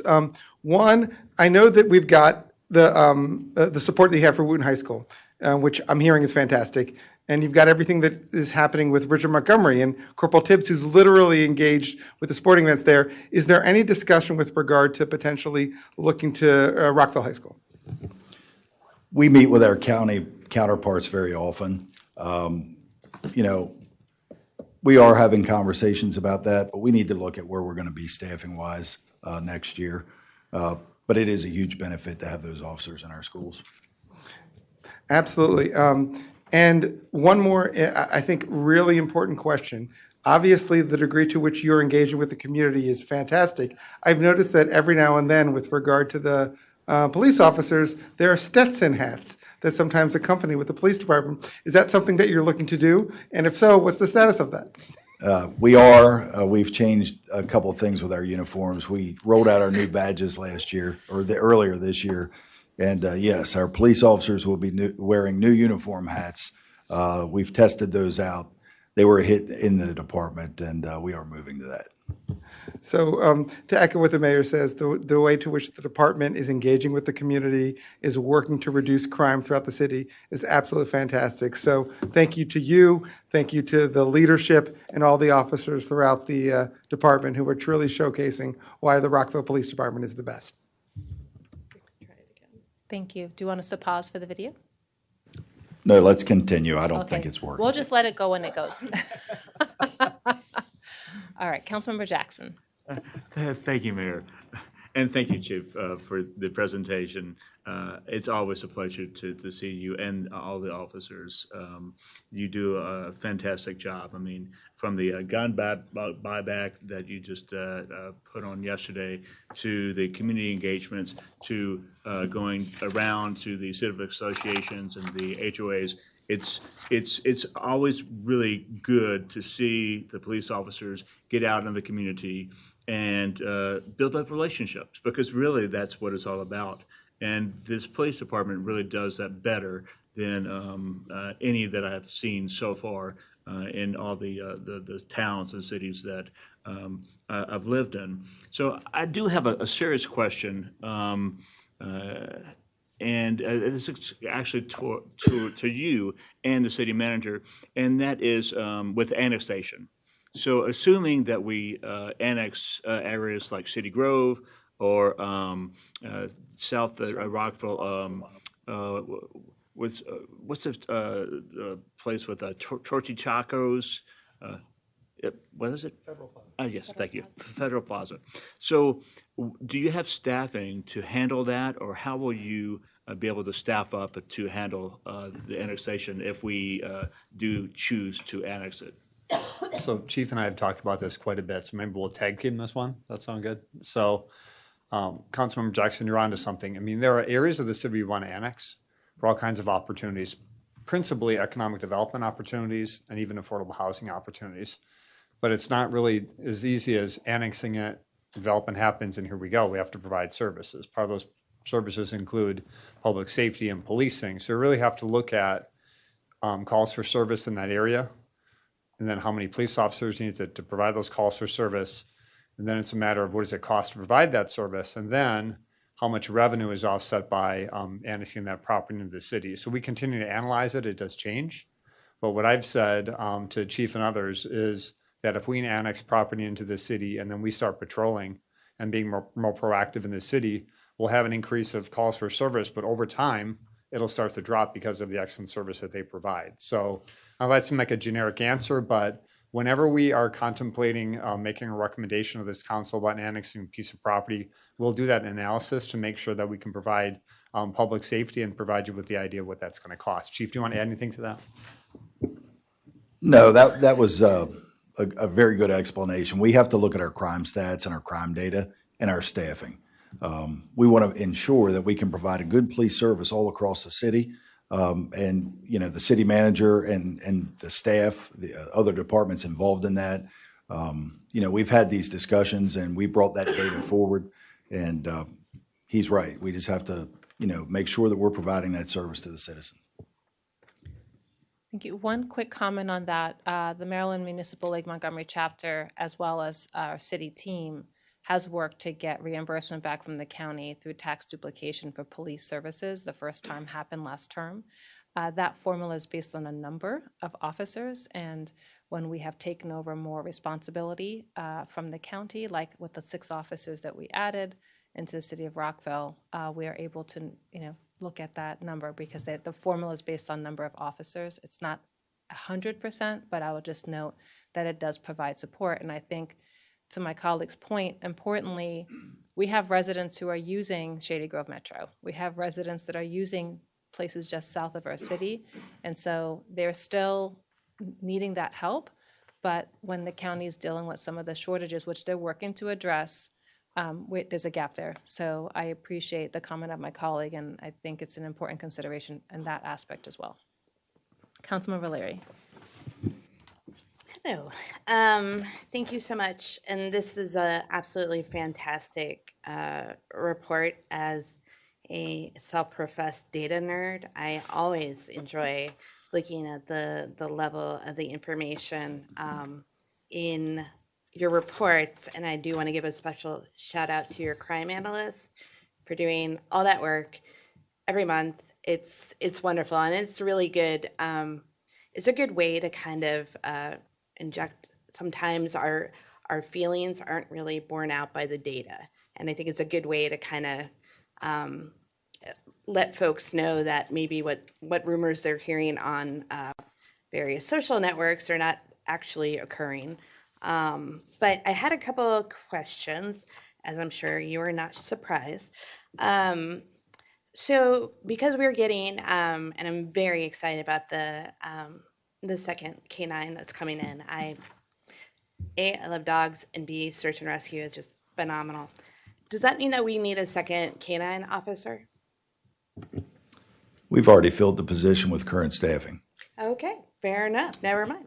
Because I was going to say, if we need to put that on the list, that's actually really exciting. And I think hound dogs are really cute. So, probably a personal privilege. I love dogs. So I was looking at on page 2 of the presentation, the breakdown of various crimes. I was looking in particular at the emergency evaluation petitions, how the number, went up a little bit. Now it's dropped significantly. About how much time, and if you don't have this right in front of you, totally okay. About how much time does each EAP, is what people call it, how much time does that take an officer like off the street or the beat?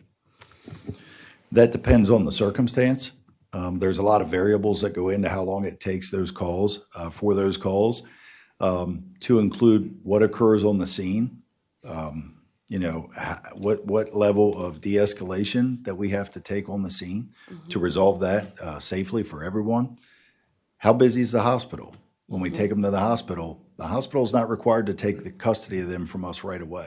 They have a several-hour period before they could make our officers stay there. Now, we don't have that very often, but if the hospital's busy, it could tie them up. Yeah. We had multiple officers that would get tied up on these calls for several hours. Yeah, no, and that makes sense. I just wanted to also kind of flag that for the community as well, because, that number is not just a straight number. It's also potentially a lot of time off. And that includes actually the adjustment, because that's after the county took over the crisis center, correct? So 2025 would be, is that when, does that number adjust for the county taking the calls at the crisis center that may involve an EAP? Yeah, the county just entered into that agreement with us early this year in 2025. Okay. We believe that'll reduce calls for service for our police officers by about 300. No, that makes sense, and I think it's another good data point for why looking at solutions like the diversion center will be extremely helpful, and especially if that, however things shake out, if this is a tool that can take some of the not burden, but take a little bit of that pressure off on doing the emergency evaluation petitions. Had one other one, and I'm like missing my notes. Oh, I do want to also second and third all my colleagues that may also speak to having a community engagement officer at Rockville High School. I know that it's definitely up to your staffing, but I also know from, and hearing all the great stories about Corporal Tibbs at Richard Montgomery, I just want to replicate that everywhere. And I think in particular the students at Rockville High School would greatly benefit from that too. So I just want to put that flag out there for that. But thank you all so much. And yeah, we'll have to see a picture of y'all in your Stetsons when everybody's got them. Thank you. Councilmember Fulton and then Councilmember Miles. Thank you. I will say my own son personally really likes Coach Tibbs. He's sad the football season ended at RMSB.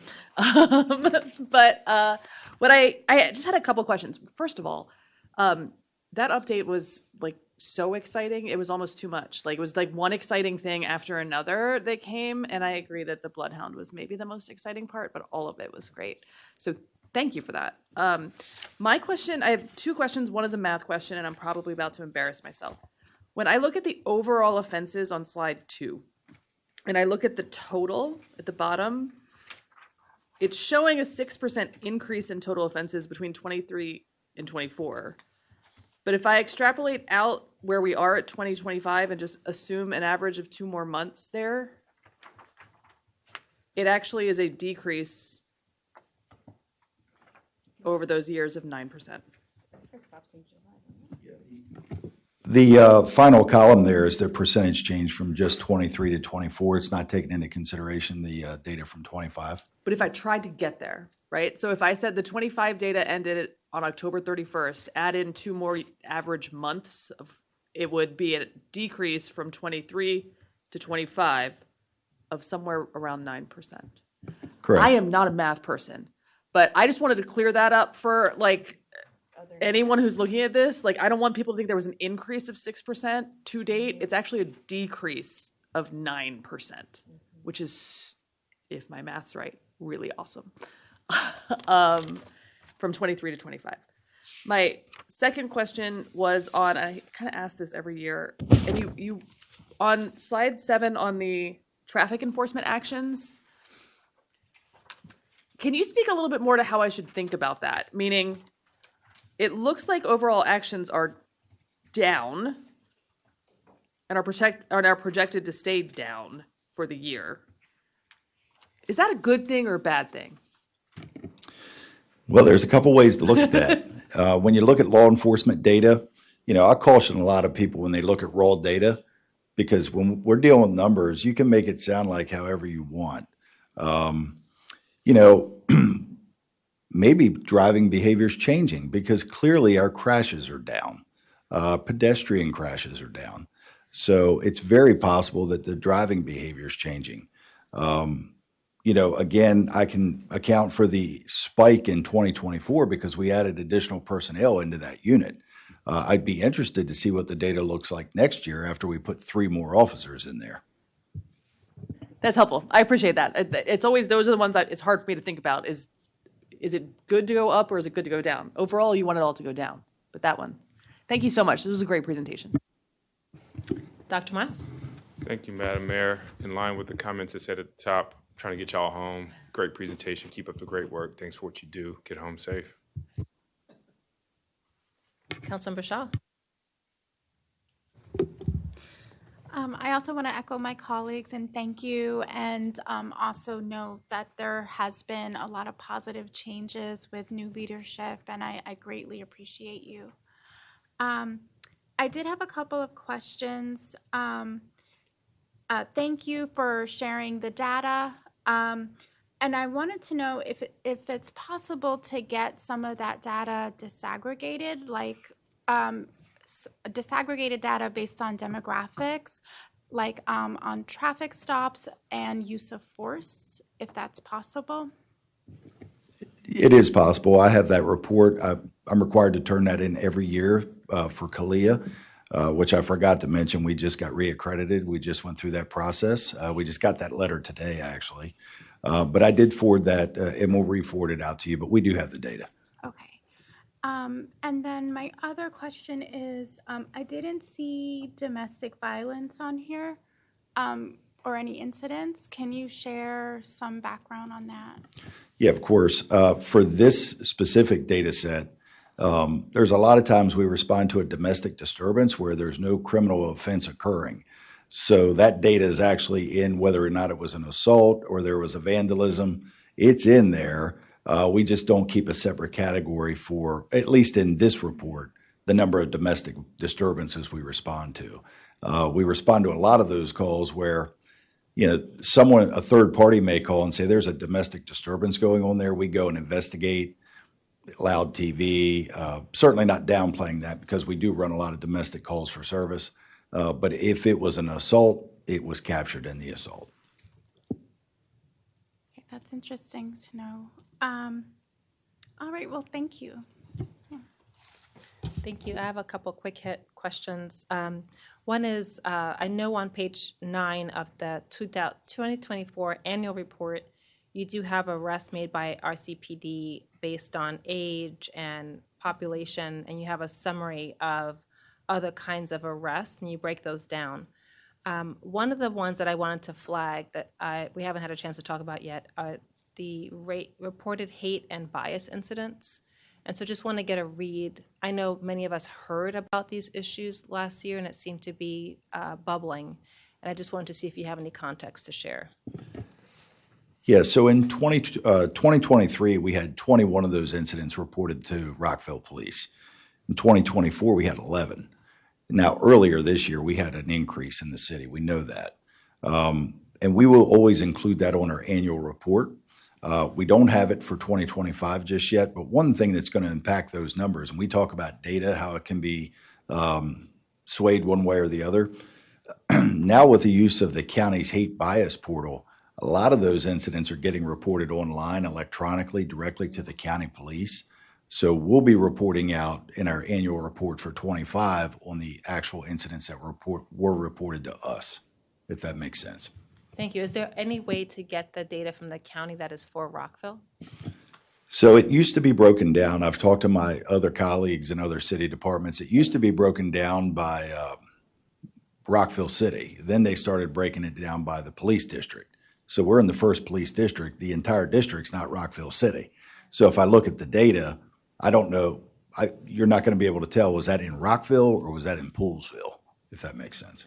I do hope that there's a way that they're tracking address and where it happened. So maybe if we could get the spreadsheet, if you will, and be able to deal with that. This is an area of concern that I've seen. It's not anything that we can control, but we are trying to work on through our JEDI efforts and climate work to reduce that number. But I have seen that really come up as an issue in some parts of the city, particularly sometimes there are global events that are driving some of that as well. Yeah, if I could just add, one thing that you're not going to see on a stat sheet is the amount of time that RCPD collaborates with our JEDI office. We do a lot of good work in that space. We take a lot of time. We meet with a lot of residents of our community. And quite frankly, I think that's had a huge impact. Thank you. I want to echo my colleagues' comments on Rockville High School. I think if we relieve Montgomery County, because they're having staffing concerns, maybe if we can get reimbursed for that. I do think that there's a lot of benefit to having a Rockville police officer there. Again, I've just seen the manner in which you go into schools in a collaborative, partnership-driven approach, getting involved in the teams. But I think about it from the perspective of preventing crime and helping to support kids who may be going through trauma or are at risk to prevent crimes in the first place. I think when I look at public safety, you are part of it. We also have other things like recreation and parks programs that help to prevent crimes. But I think I look at that engagement as a way of helping people who, we can prevent crime and help lead people through other avenues and resources. And I've seen your work in action on that. I also wanted to acknowledge your reduction in response time. So that's something that we had a concern about, honestly, when the county had to pull out 6 officers. We saw an increase in response time, and you've gotten that back down. Is there a particular goal that we're working towards? I know that you always want to get as low as possible, but is there a national average or a standard? I'm not aware of a standard. I can tell you what ours is. When I sit in front of you next year, I want it to be lower than it is right now. And quite frankly, with our staffing, we're adding more police officers. We should see that number continue to drop. Excellent. I will note that Rockville has been given a number of accolades as safest city, and that's in part to the work that you all are doing. I think Smart Asset named us the 4th safest city in the United States. With that said, there are things that happen, and I want to thank your team because there are times when issues happen in the community that we ask you, hey, can we go in and do a community meeting? And we've been trying to do council connects, or you reach out to different community groups and you share updates and respond to questions. I think that makes a big difference so people understand what is going on and what we're doing to protect and support our community. We have heard some concerns about Rockville Town Center, and I know that there's been a lot of patrolling and increasing of public safety there. If you can just speak to that. Absolutely. We still maintain a robust presence in the Rockville Town Square. Recently, more guards added quite a sophisticated surveillance system down there. It's something we had wanted from the police department for a long time. Now that's in place. We have a great partnership with them. If we need access to those to the evidentiary videos, we know exactly who to contact and where to go. And I think that's going to have a big impact. Actually, I know it already has, because those cameras also have the ability to give audible warnings. And I've already talked to Moorguard. There have been issues where people were doing things they shouldn't have been doing. The security company gives them an audible warning. If you do not disperse, we're going to contact Rockville Police. The people disperse, the problem goes away, and we never got the call. That's incredible. Thank you. I would be remiss if I didn't say that there's a lot of concern in our community, particularly vulnerable communities who may be in and around the immigrant community. I know that Rockville has values, and we have the Fostering Community Trust. Can you just speak to that issue? Madam Mayor, I've worked in another police department for my first full career of 20 years. I've said this publicly. I'll say it again tonight. I've never worked in a community that embraced the police department like the city of Rockville does. And I mean that with all sincerity. I think we offer a great service here. I think the members of our community feel safe with our police officers. Come to any of our community events, which everyone does. Just the way we interact with the members of the community, we've earned their trust, and we want to keep that. We've had residents come to our police headquarters and express their concern for their safety about issues that are going on at other levels of government, but they felt safe enough to come to our police station. And to me, that means the world to me, and it resonates with what we're doing here. Thank you. I appreciate that. I will just end with saying that there's a number of crime trends that are down in assaults, down in homicides, down in fraud, down in home invasions, I believe. So I think there's a lot here that's very positive, and I want to encourage and support the continued piece. I think with you doing the 5 patrol sectors, that's going to help even more. There was a time we were worried about car theft. I hardly hear about that anymore. There was a time we were worried about juvenile crime. It's still an issue, but I see that has gone down. And we get, programs like the Latino Youth Development Program and other development programs are helping as well, in addition to the work that you all are doing and fostering trust and creating partnerships.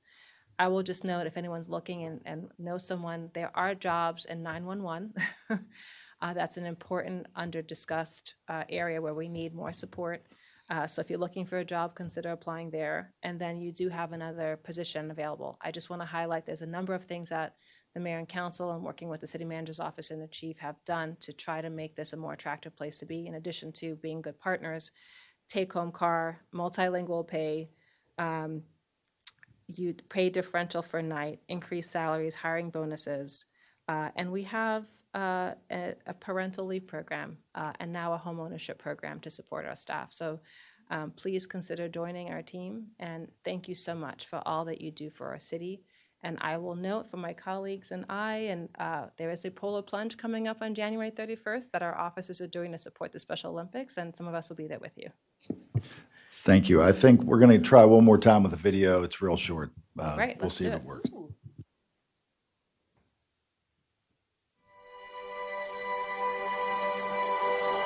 My top priority was to get our police department to full staff.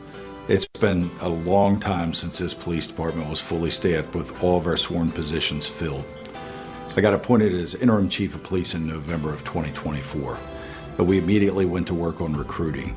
Since that time, I've hired 17 new police officers, and today our police department is fully staffed with sworn personnel. The city is developing and growing at a rapid rate, and in order to accommodate the police services for this city, I knew it was imperative that we would be fully staffed. We also added new graphics to our police cars. I wanted this to be a fresh start for this police department.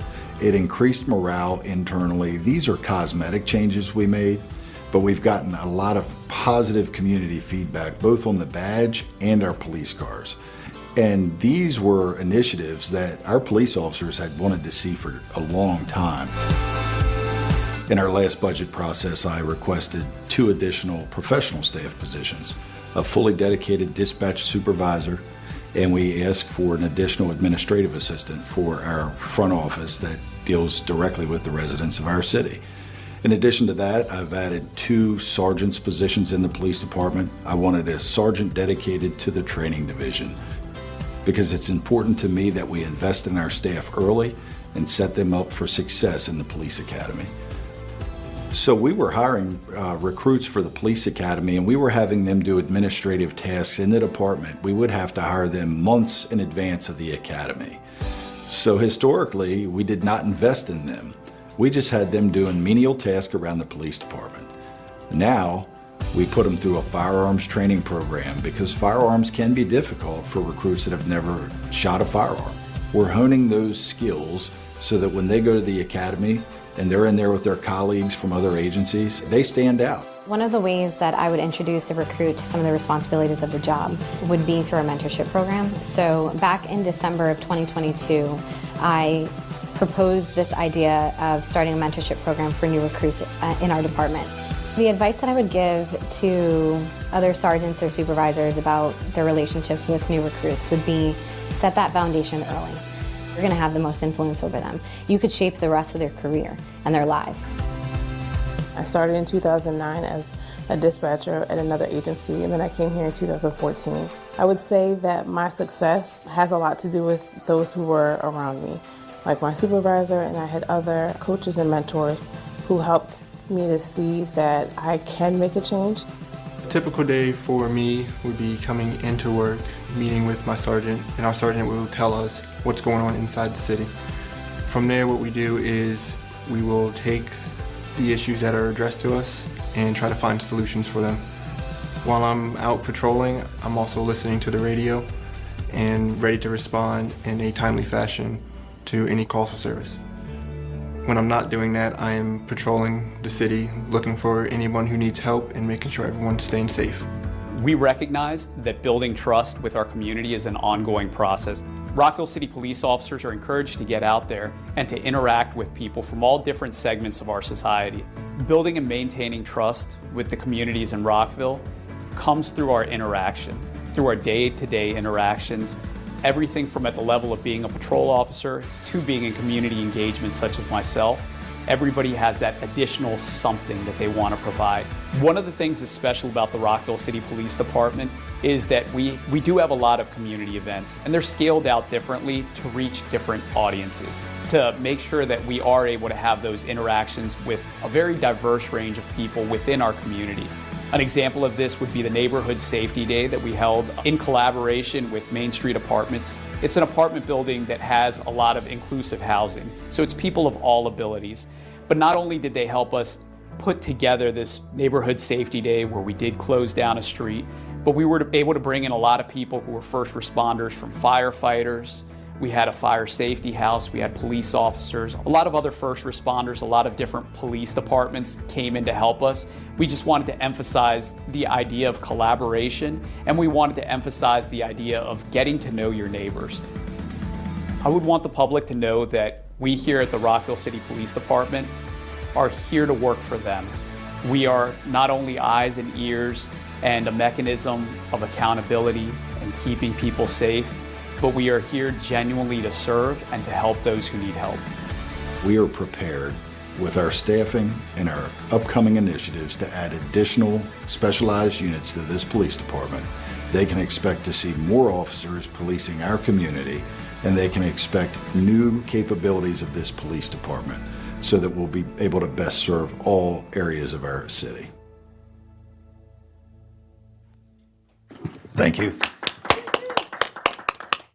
Thank you. I think that was a perfect way to end, and I just want to say thank you. I also want to note that you all piloted a bike safety program at one of the elementary schools, so I would be remiss if I didn't say that. Incredible work all around. Thank you.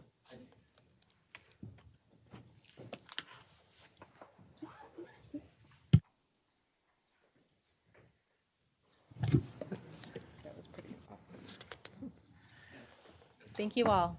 Thank you. We appreciate you. Colleagues, we've had a great night. Thank you so much for everything you've done. We're now moving on to our mock agenda. We had a meeting this morning, and I think we are well prepared. All right. Moving on to old new business. Okay. Does anyone want to make a motion to adjourn? Dr. Miles. Thank you, Madam Mayor. I move that we adjourn. Councilman Fulton, would you like to say? Sure. It's been made and seconded. All those in favor, please raise your hand and say aye. Aye. Happy Thanksgiving to all who celebrate. See you soon.